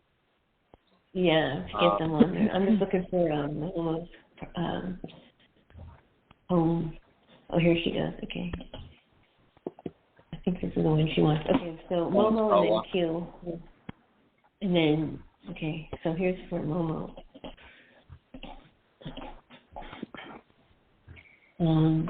So Kinsala, could you read for Momo? Oh, I'll be honored. Okay. I'm glad she's back. What if I say I'm living because of you, will you sit back and believe me? Like the stars have shined the nights of yesterday. Today, I'm shining only for you. If I say I will jump upon your body after a tiring hectic Monday afternoon, will you let yourself embrace me, my mind that always looks for you? If I say you signed the biggest mistake for choosing me as a partner in the weirder stock, would you pick your phone and look for a substitute, or bring some popcorn and continue the most important talk? Life, till every stage I step into, I shall look for a mirror that paints your face. Even if today I am on my dead bed, I will have a smile remembering our days. If I say I'm walking in the world of fantasy, will you ride a horse like a handsome groom? Hold my hands that are rusted and soft, and take me as a bride in the name of God. You are like a diary that I write every night. Make me realize my mistake and have my insights. I become so innocent with small little talks and forget to anger after a quarreling fox. If I say every night in your lap, say you will embrace me and kiss me on my face. If I say I'm laughing because you are only mine, say you won't leave me by any mistake. If I'm asleep forever into the woods, come to my dream, I will be waiting. Come to that world of fantasy and the form. Nice read, Sawa. Thank you. What do you think, Sawa? She's such an amazing writer for her age. It's just so impressive. She always puts her emotion in there, so like Crow, you can feel it. How much there's all this question, if, and sometimes, like we show you that there's kind of uncertainty, but there's a wish and longing for those questions to happen. But she doesn't know the answer. I think that's what I see here. It's very kind of almost to read words. Really beautiful. Blade, what did you think? I'll have to get back to you on that. My kids are running around wild. Oh, that's all right. It's okay. You didn't hear it. Razzle Dazzle? Yeah, here there's an edge of pop, yet the subject matter is fantasies, and that is not discussed in any kind of popular context, either lyrically or poetically, which gives it that much more of an original angle when you see the overall piece of how you have someone of whom you can think of and in these fantasies find a connection that otherwise might not realistically be there. That's pretty freaking holy shit. Oh my God. Okay, that was interesting. Thanks, Raz.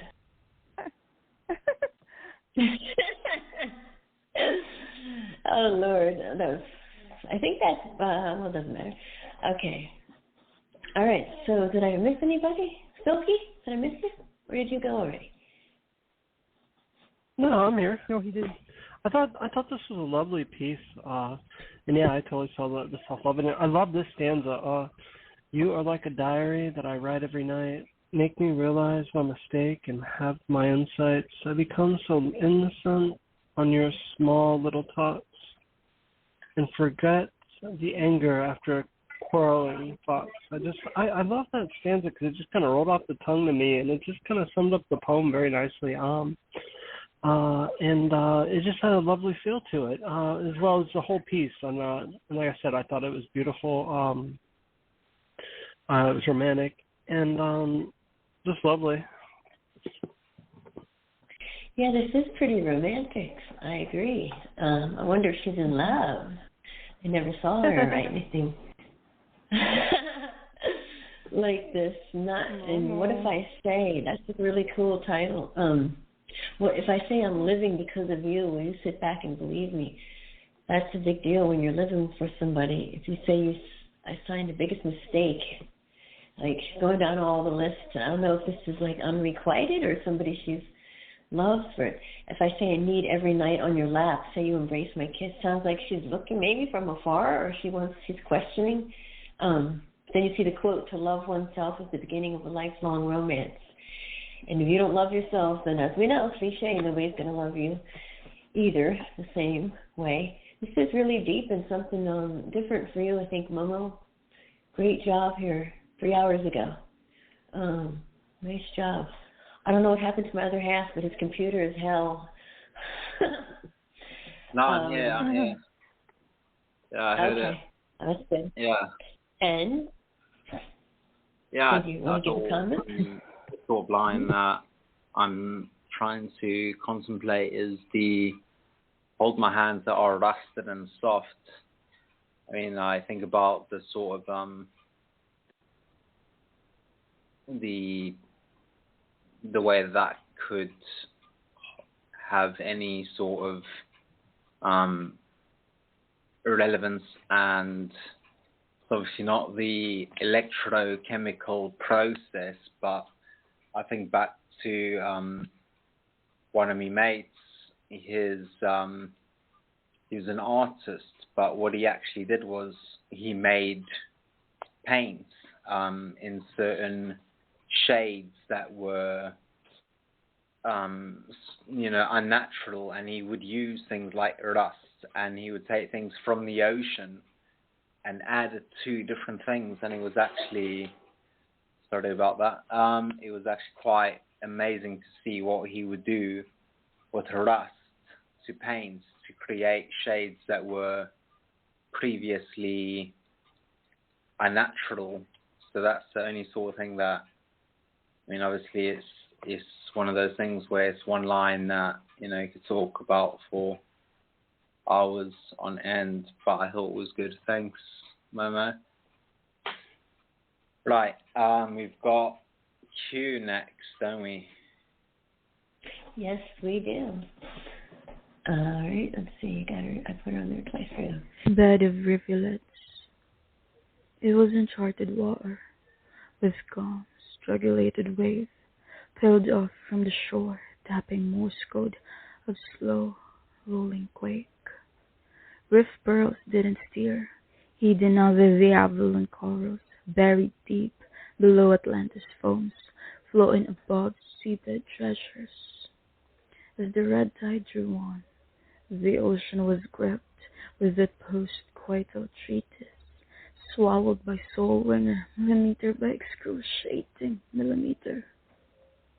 The rhythmic baritone branching out like a pastel of chase launches, reaching out to Mariana Trench pitch into steel, the foul, breaking to fornicate.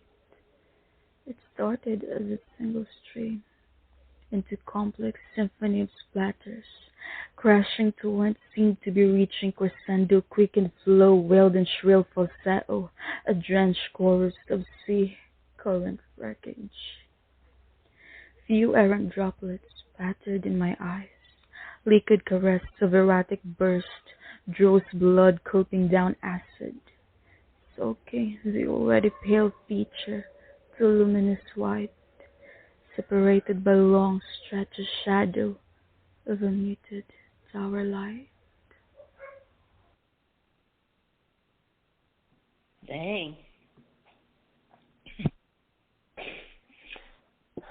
That was intense. Yeah, okay. I think let's just get 2 comments in, and then if everyone else can rise the comments so that we can get full that I just seen on the board. I think we only got a few, like 2 or 3 minutes left, so we can get his in as well. No. Yeah. Or, okay. We can stay over, so we're going to have to. So, yeah, we can get him next. Yeah, and then if everyone can just write the comments on the poem, that would be obviously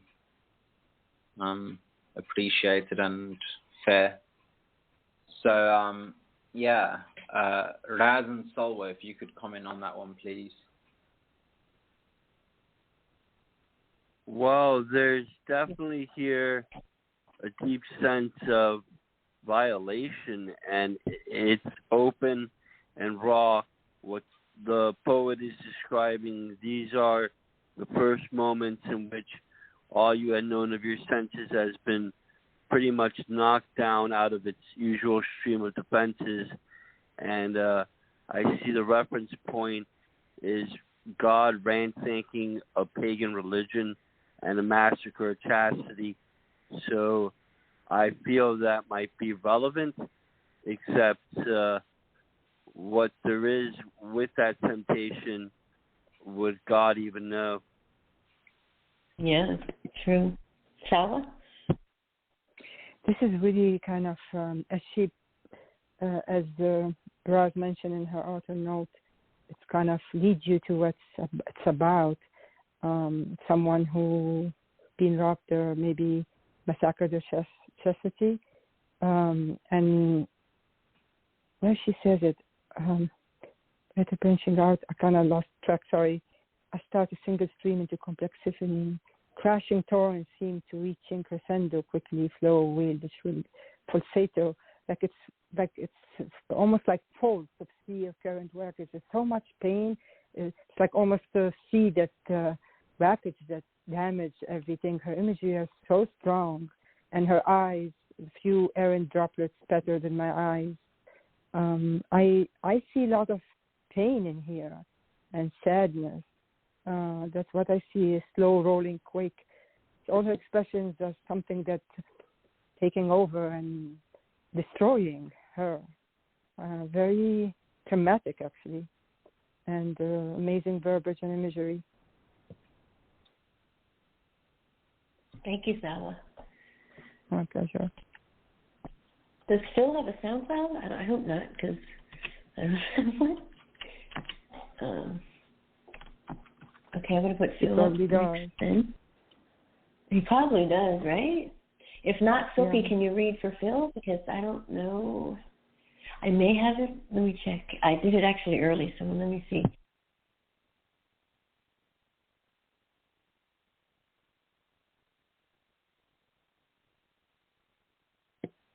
Yeah, he does. It's called Woman. Yeah, ready then. I'm ready. This is a poem by Phil the Poet called Woman. Woman, your natural curves and virtuous style excite the shining night within a sheepish smile. Poetry is written of your beauty that will never age. For centuries the book of verse will shield the secret page. Woman, your tenderness softens the brute's strength with a subtle revelation of an eyelash length. Princes would go far beyond the duty of man just to have the chance to kiss your delicate hand. Woman, you're a volcano ready to erupt with passion, trying to hide your feelings with the latest fashion, looking for protector, a defender of valiant pursuits, kidnapping him by the mere glimpse of your attributes. Woman, you're a treasure the pirate digs for. Search beyond the mountains where the eagles soar, just to see you move, just to smell your fragrance, just to get a kiss from your heart-shaped lips, perchance. Woman, you're a mystery to me, but oh, what a treasure, bestly in the depths of our love-making adventure. Exhausted after a night of passion, sleep, my love, for at last I've found my beautiful turtle dove. End of poem. You go, Phil.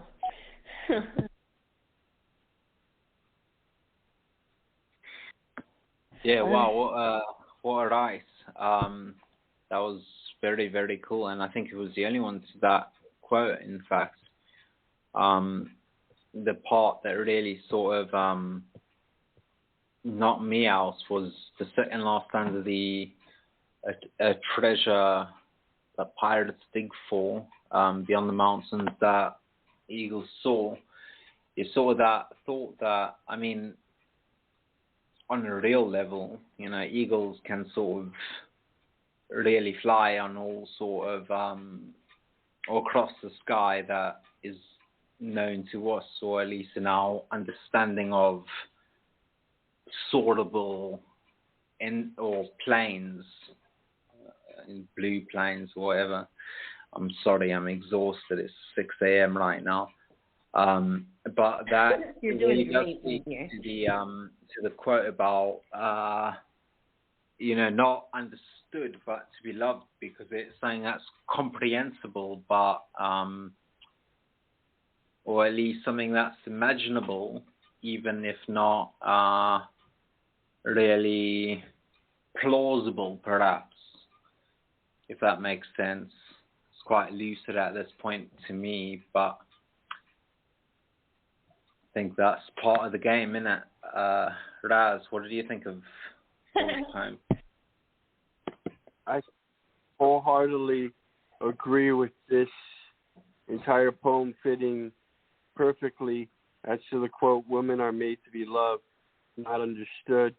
This shows a deep adoration of the thought of women, and it's extremely romantic as to what a man usually is not expected to do would be bothering to even mention the slightest critique, because then you have the whole argument again of Venus and Mars. Oh yeah, that's a show in itself, isn't it? Silk.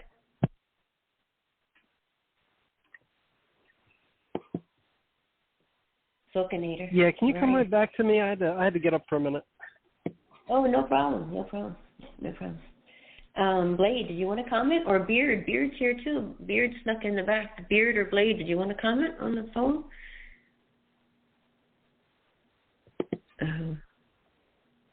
Beard's being shy now. Okay. Well, I will comment on the phone then. Phil, he's always going to give you something different every time, and you never know what to expect. And this is romantic, and I agree a lot with what Raz said too. I like the title too. It's just simply woman. Like, you guys will never quite understand us, and we probably won't ever understand you. But the way he describes it is really unique, and I loved his voice. And anytime you're done, you're exhausted. Well, hey, that's always a good thing in my book. Your tenderness and softness, your strength, your subtle revelation, eyelash length. Great rhyme too. You're a volcano ready to erupt. Really great images here, Phil. I think you did an awesome job. Women are made to be loved, not understood. I bet all you guys could agree on that one, huh? Good job there. Did you want to say anything, Phil, or we'll move on? I think he needs a minute. So next is, let's see, I think Sal, you got a sound player? It reminded me of yes. The song by Lennon as well. Title. Yeah, it doesn't matter, Boo. I can read it if you want to. Make your life easier. I just want to say this is really fabulous poem, Phil. Really beautiful. He brought everything about the woman, her tenderness, her really beautiful, passionate, romantic. I love it. Okay. Yeah, he seems to know women pretty good, doesn't he? Yes. And he talked about his women, I think, at the same time, but the women in general. I think I like how he put which is beautiful. Yeah. Yeah. Okay, let's see. Is yours on the board, Stella? Okay, let me get it. And then, I'm starving. I haven't eaten. I called right away after work. No, I know.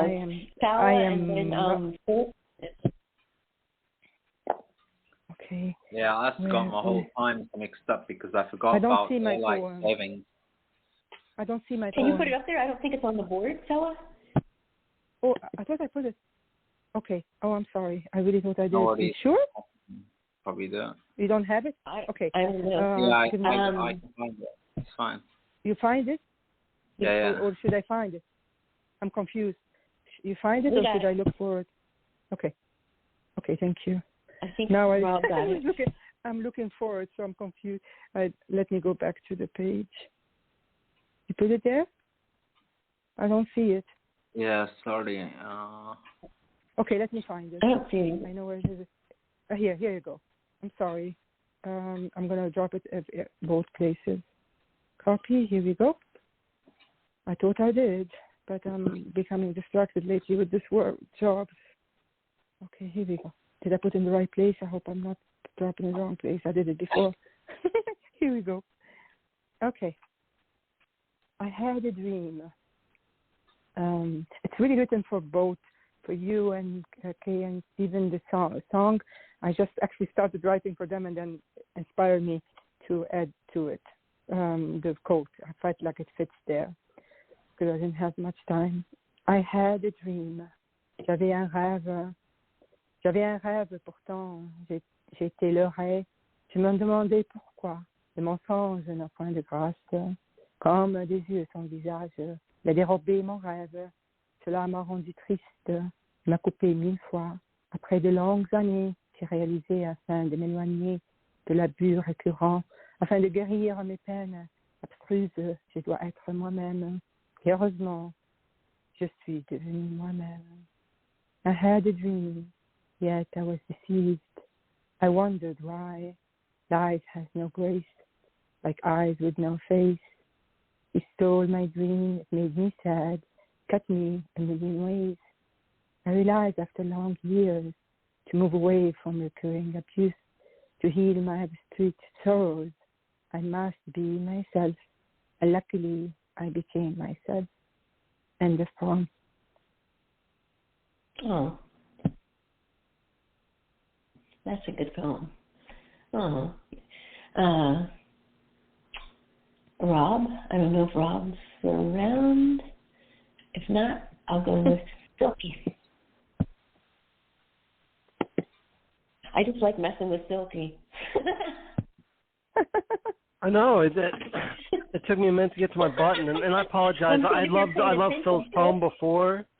I was up dealing with something and I had some noise and I couldn't really flash over. And and Sawa, this is beautiful. I always love hearing you read in French. That's no secret. But I love the English version too, because I didn't get completely lost in just your voice there. I could actually read and understand this one. But I loved it was lovely, but also I thought a little bit sad, especially these lines about he stole my dream.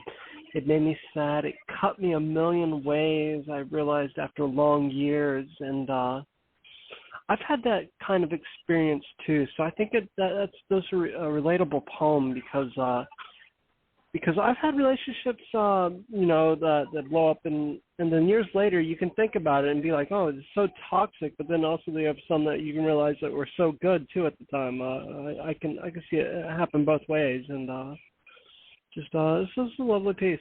Great. Thank you so much.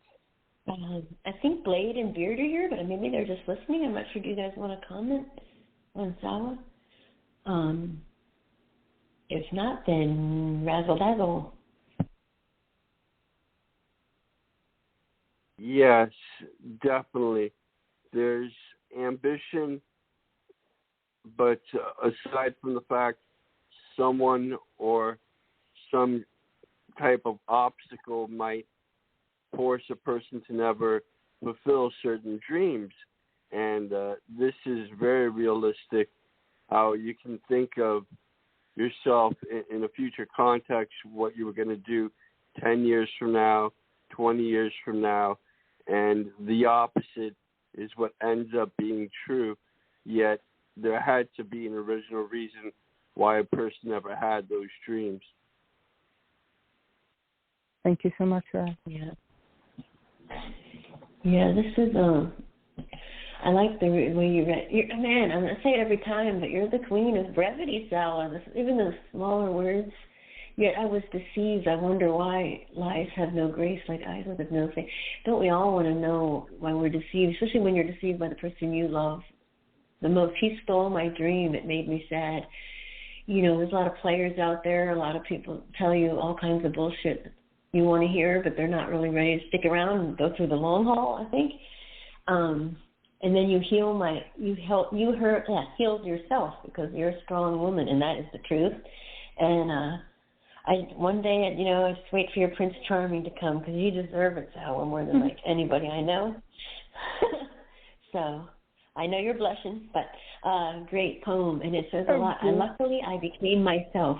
Through the pain and the hurt, you became yourself, and you get to know you. And that's how, if you're going to, everyone comes in your life for a lesson or a blessing, So you always look at it on the positive side, no matter what. Awesome poem. Thank you so much. Lots of very positive. I don't know if Rob's still here or. Yeah, guess not. He might fall asleep on me. It's like 4 a.m. when we started. Yeah, sorry, my computer keeps freezing, so I try to put myself off mute, but it's stuck on the other page. Yeah, I was thinking of this sort of thing about, I think it's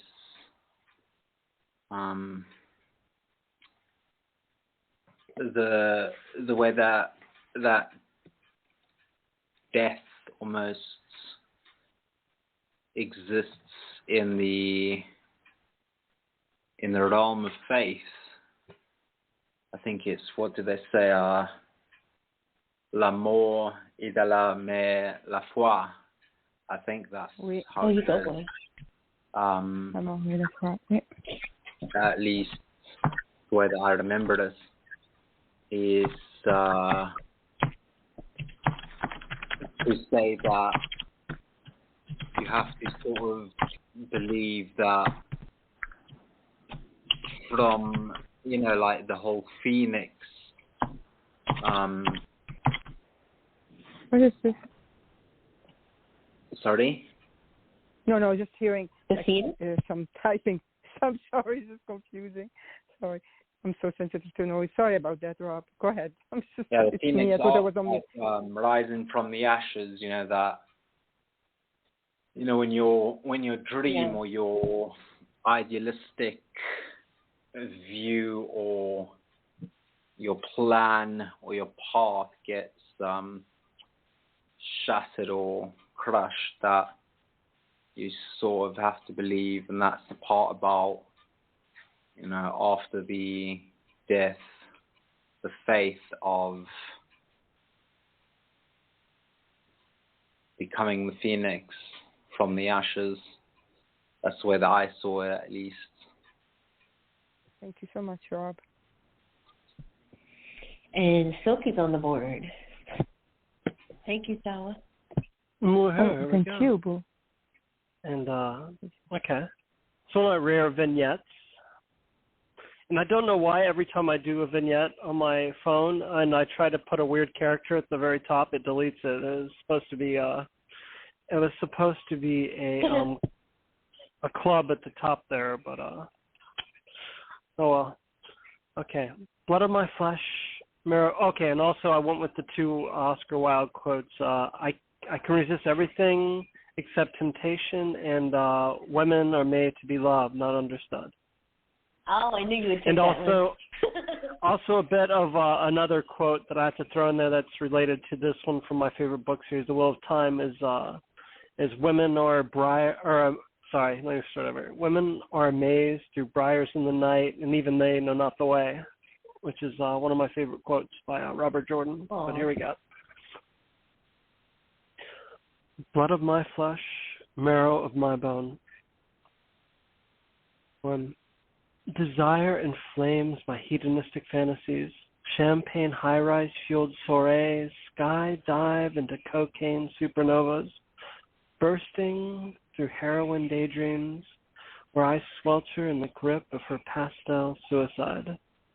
2.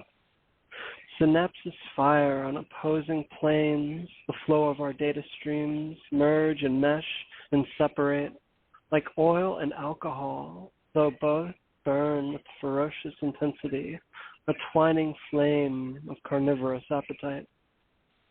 3. I paint her bare, star of my erotic murals, weaving my signature upon her skin in flowing quicksilver calligraphy. How, unchained, I fall, tangled in the webs of her passion, to adorn her flesh with the breath of my addictions. 3. Shattered upon the shores of a blood moon eclipse, I dip my fingers into her midnight tassels, exhale the stardust of her veins, drink her scarlet, and die upon the steps of her unholy altar. Some poem. Whoa, that's a good one. Rob, did you hear that one? Oh, thank you. I gotta read that. Yeah, I did. And this time I muted from the beginning, so I didn't have to get stuck in that.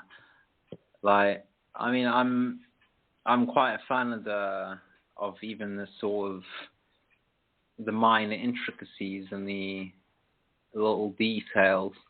I like the fact that the vignette was broken up using the suits and that, because it really also is applicable to the quote about temptations and even what it could mean to sort of like, you know, gambling and that. Is, you know, love is even if you think about the sort of Amy Winehouse song and all that, you know, it's a sort of game, and it's one of those things where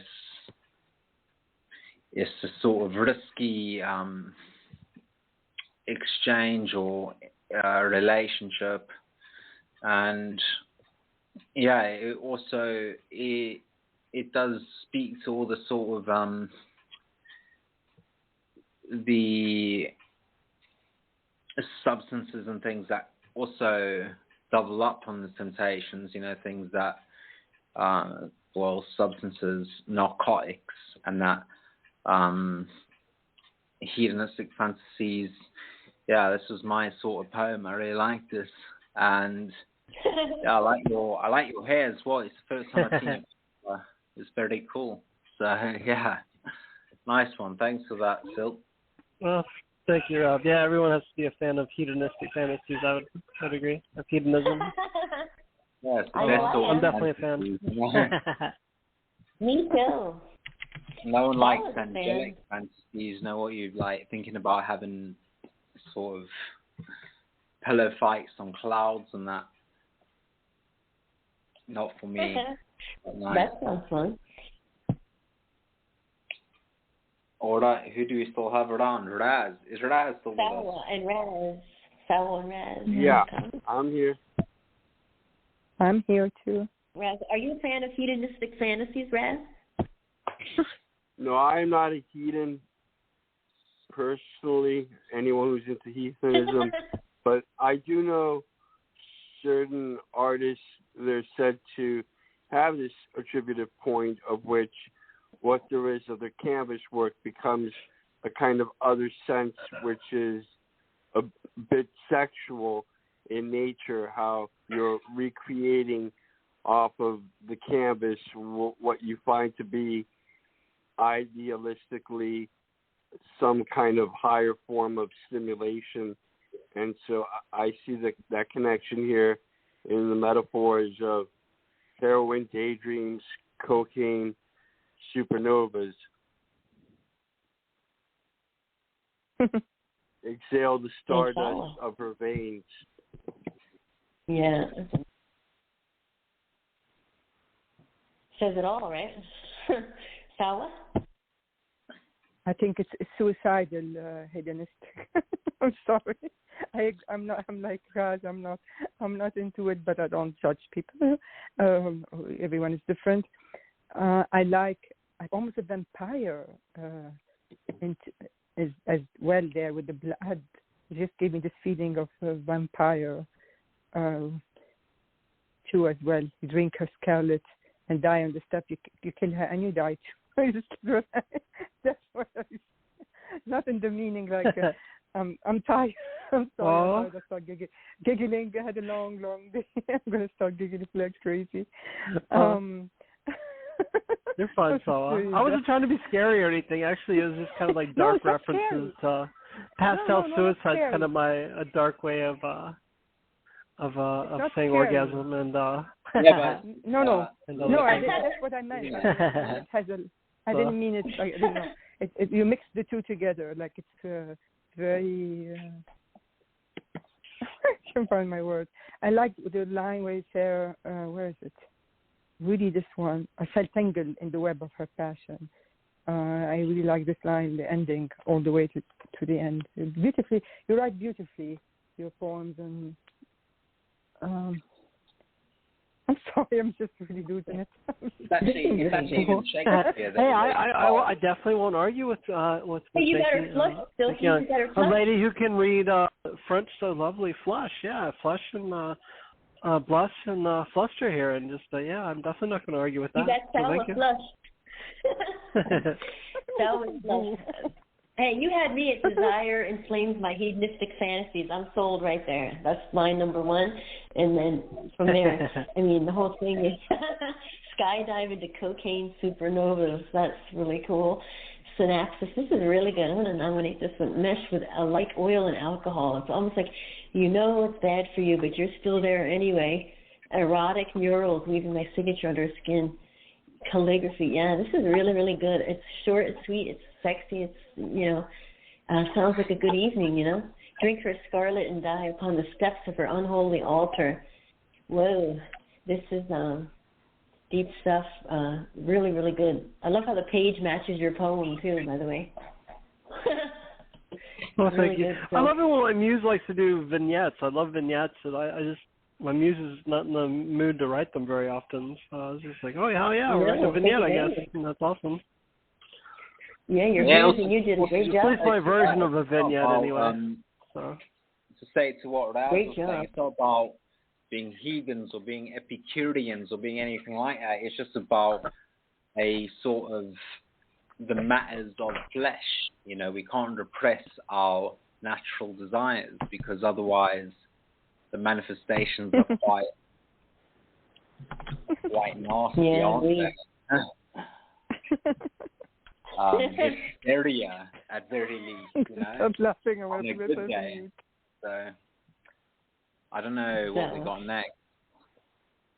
We got me next, and then Raz. I think. Did I put it up there? Okay. Okay. Let's call it. I did the quote, love is like playing the piano. First you must learn to play the rules, then you must forget the rules and play from your heart. Heartache hymn, okay. Abyss, cocooned within an infinite vacuum, a smile eclipsed by resonating quiescence. This emptiness kills. Yearn to sculpt their carvings on camouflage tears through 3 a.m. poetry. Yet I continue to walk in the footprints of the dead, sacred soliloquies scribed hip to script. As I dangle amidst kaleidoscope of barren yesterdays, even poetic words have failed me tonight. Chaos twirling around hemoglobin tiles, deranged voices heist the oxygen from my lungs as I grasp breathlessly against a narrowing rib cage. Insanity painted within mascara-embroidered eyes. I hear them taunting and teasing, bludgeoning crepitous bones into scarlet fragments of nothingness. Bygone, I used to build constellations with the stars in my eyes and tuck away the moon underneath my smile. But now my eyes bleed the tales of fallen stars in the widowed sky. Risky memories sway against burnt edges of my window pane as I spiral into an expanse of toxic ruins of myself. End poem. Oh my God, I'm sorry, I was stuck again. Yeah, I just need to read through that again. Salwa. Oh, I'm so sorry. I'm really kind of losing it. I don't want to say stupid stuff. I feel like there's a lot of pain. I have to read it again. I'm so like my start kind of concentrating more. I'm saying because I didn't want to be rude and leave. There's a lot of like falling, like someone who used to see things happy, and the sun. I love the sun under the star in my eyes and tuck away the moon under my smile. But now my eyes is bleed to the tales of fallen stars and a withered sky. There's a lot of sadness in this, like withered sky. Someone with skis memories sway against burnt edges of my window pane as a spirit into an expansive toxic ruin of myself.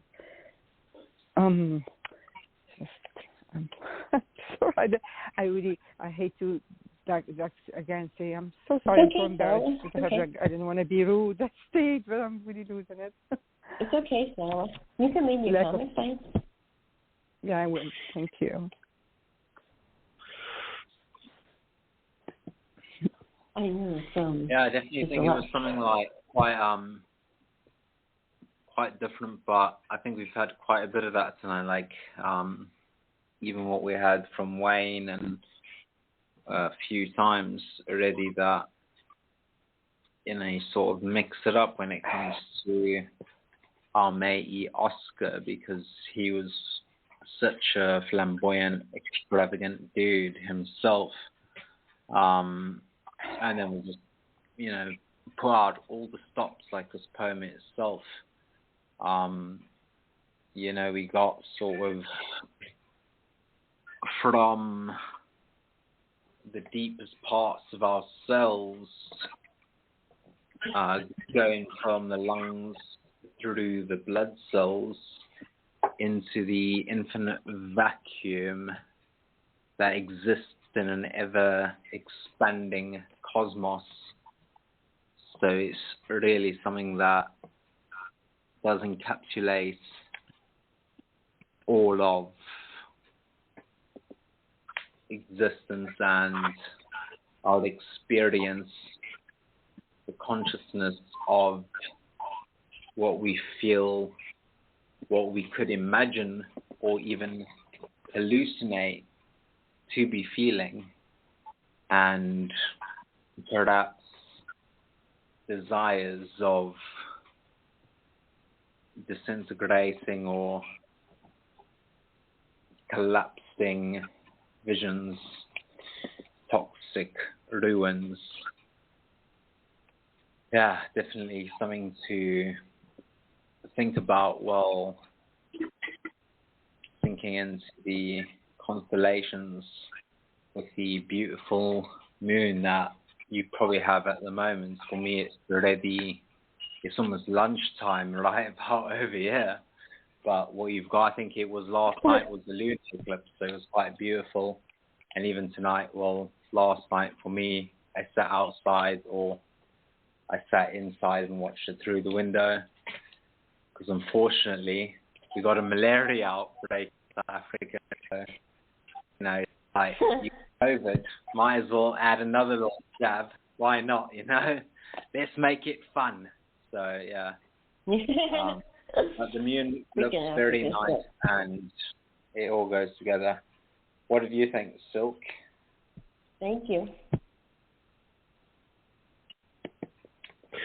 Yeah, I'd love to see that. I wasn't the only one moved to write a vignette. And also gotta say, I told you that I thought this was a complete poem when you sent it to me last night. Gotta say that. And yeah, it definitely proved to be. I thought it was lovely. It was a little bit dark. I love the whole I love that the first line in particular, honestly. The abyss cocooned within an infinite vacuum. A smile eclipsed the resonating possessions. This emptiness kills. Yearn to sculpt the cravings of camouflage tears, the 3 a.m. poetry, yet you continue to walk in the footsteps of the dead, scared, soliloquy scribed, hip to script. I dangle in this kaleidoscope of barren yesterdays. Even poetic words have failed me tonight. I just love that first line in particular. And yeah, this is a wonderful piece. You read it fantastically, and I really enjoyed it. Oh, thank you, Silk. Raz. Yeah, it does show great reflection on the Oscar Wilde quote, how the poet is playing this poem is nothing short but a concerto masterpiece. The piano is there, all the keys, they look like they're extremely well experienced at the art by the time you're reading all 3 of the different stanzas. And one line that struck to me the hardest is being awake at 3 o'clock in the morning and having nothing in mind but writing down a verse. I have been there multiple times over the years because I find it hard to sleep at night.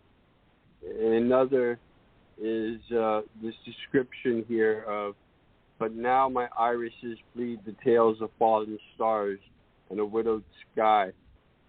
So it shows, at least in that verse, that what you have of those long nights, it does have an effect not only on your psychology, but sometimes people end up seeing stuff from insomnia or other parasomnic-like disorders.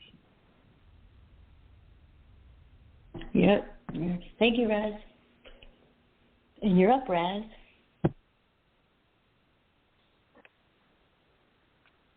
In fact, it must have been one of those sleepless nights, I thought of the piece I decided to contribute for this Oscar Wilde special. I had finished reading Dorian Gray. I don't know, had it been for the third or fourth time just the previous week, why I wanted to be here with you and Rob. So the quote I had chosen was that it's very rare to be alive while others, for the most part, simply just exist. And here's the poem. Love or fear of flowers. There was never true love, another nefarious illusion which is lost in continuity time. Like yesterday knowledge, worst critic, adhere how no one really knows. Look and behold, sleeping beauty awakens to Genesis after the revelation is boldly foretold. The fundamental man has constructed historic momentum to the reset theory. We are informed by multiple forms that are subjected by simulated situations. The silver apple, fungal anvil, is iron forge bound to the Dark Lord, who wishes on wreaking havoc of the underground Odin underground stream foundation and the base essential metric bulge. George Dunlop Leslie painting of the roses, a dashing splash to smashing brilliance, a springtime when the known seasons have mortally perished. The earth's desolation prosper, but the dark matter, 70% exhume bloom. For better breathing spaces, avoid of outer space, the suitable replacement. Oxygen-less are the godly star system, why believe of an intelligence with closer relation. Species relinquished. Today, we are very well alive, and hundreds of years from now will be the children requiem. Species distinction, with the 400,000 years fading the precise traces genetic blood. Species extinction, with the 200,000 60 million time variable. Cosmic dawn, provided less human emotion, our seeming immortal mythology transpired.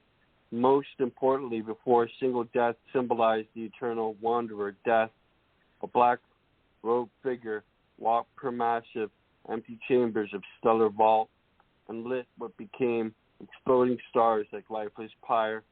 The proposition was put forth. Those who make history happen are the thesis statement. Quantum loop, the point in the stellar vault when the stars were falling because of the gravity pull and the merging supermassive black holes. Conceive the everlasting hesitation of the minute hour. Quantum loop, with the civil genocide and the social weakness to progressive fellowship has appeased the antimatter deflection to the Dark Lord. A love of piteous and beautiful flowers, but the rose, an infrared dark store, a million galactic zones, where life extinguishes the brown ember to the breaking flames. The archaic idea, so misty, once whispered to me, carries on indefinite to the least common denominator margin, to be infused and reborn. Miscalculation of the light year measurement. What has been lost unless the eternity is frozen beyond our grasp is proven to be more than nothing, which will not end forever. Instant and immediate realization refuses to acknowledge all things must pass and come back. There was never true love from first and fourth contact. Let us have a feast of roses to wait out the blue heaven called pitch black, a love or fear of profoundly red roses. Wow. That's a good one. That was yes, really good, Randall. Get me buttons, get my laptop sorted somewhat, which I think has a certain relevance to the poem. It's sort of like the expiration date on any sort of script or on any sort of algorithm that may be relevant, and I see it the same way as what we spoke about earlier with the risks involved in that exchange of any sort of joy or happiness or love as the greatest joy or the greatest sense of connection and true realization of connection, that you have to accept the depth of beauty that is associated with this. There's a lot to that. Well, to this as there are to all of your poems, that, you know, like, for most of it, it's almost equatable to wanting to write essays to try and do a lobotomy of the poem. One of the other things that was quite interesting to me was, because especially something that I read earlier was about the Kosovo genocide and all that, social weaknesses, progressive, and that it was something that I read about quite a big trial that happened in the United States last night, or, well, for me last night, for you maybe it was today. But, you know, as someone that lives in what is one of the most dangerous places in the world, you read a lot of things that people say that, you know, it's sort of like this inflated or escalated sense of danger, or at least it's like fear-mongering, you know what I mean? Like, to say that nowhere else in the world does this sort of thing happen, and to say that all the things that were associated to it, I'm not sort of saying what I thought of the verdict or anything like that, but rather the interpretation and the reaction to that. Even if you look at what you've written about and you see what them Serbian police did, you know what I mean? Like, you know, you talk about how bad the police are in America. Go and look around the world what they're doing for real, and then you see, you know, outside of that little bubble, you know, I got mates that were killed by police, not because of some sort of, like, no one around here thinks it's like a racial thing. It's just that that's what happens in South Africa, you know. Shit happens. And everyone around the world wants to go to America, and I'm sorry that I'm making it about that, but it's how I interpret the poem, and I think that's one of the things that poetry does, and it's actually why I think I commented on the first poem, something that is, I think the Tarkovsky quotes again about, I think a poem or a book read by 1,000 different people is 1,000 different books. It's even that I feel emotional about this, you know, it's like on the verge of tears, because it's something that's so sort of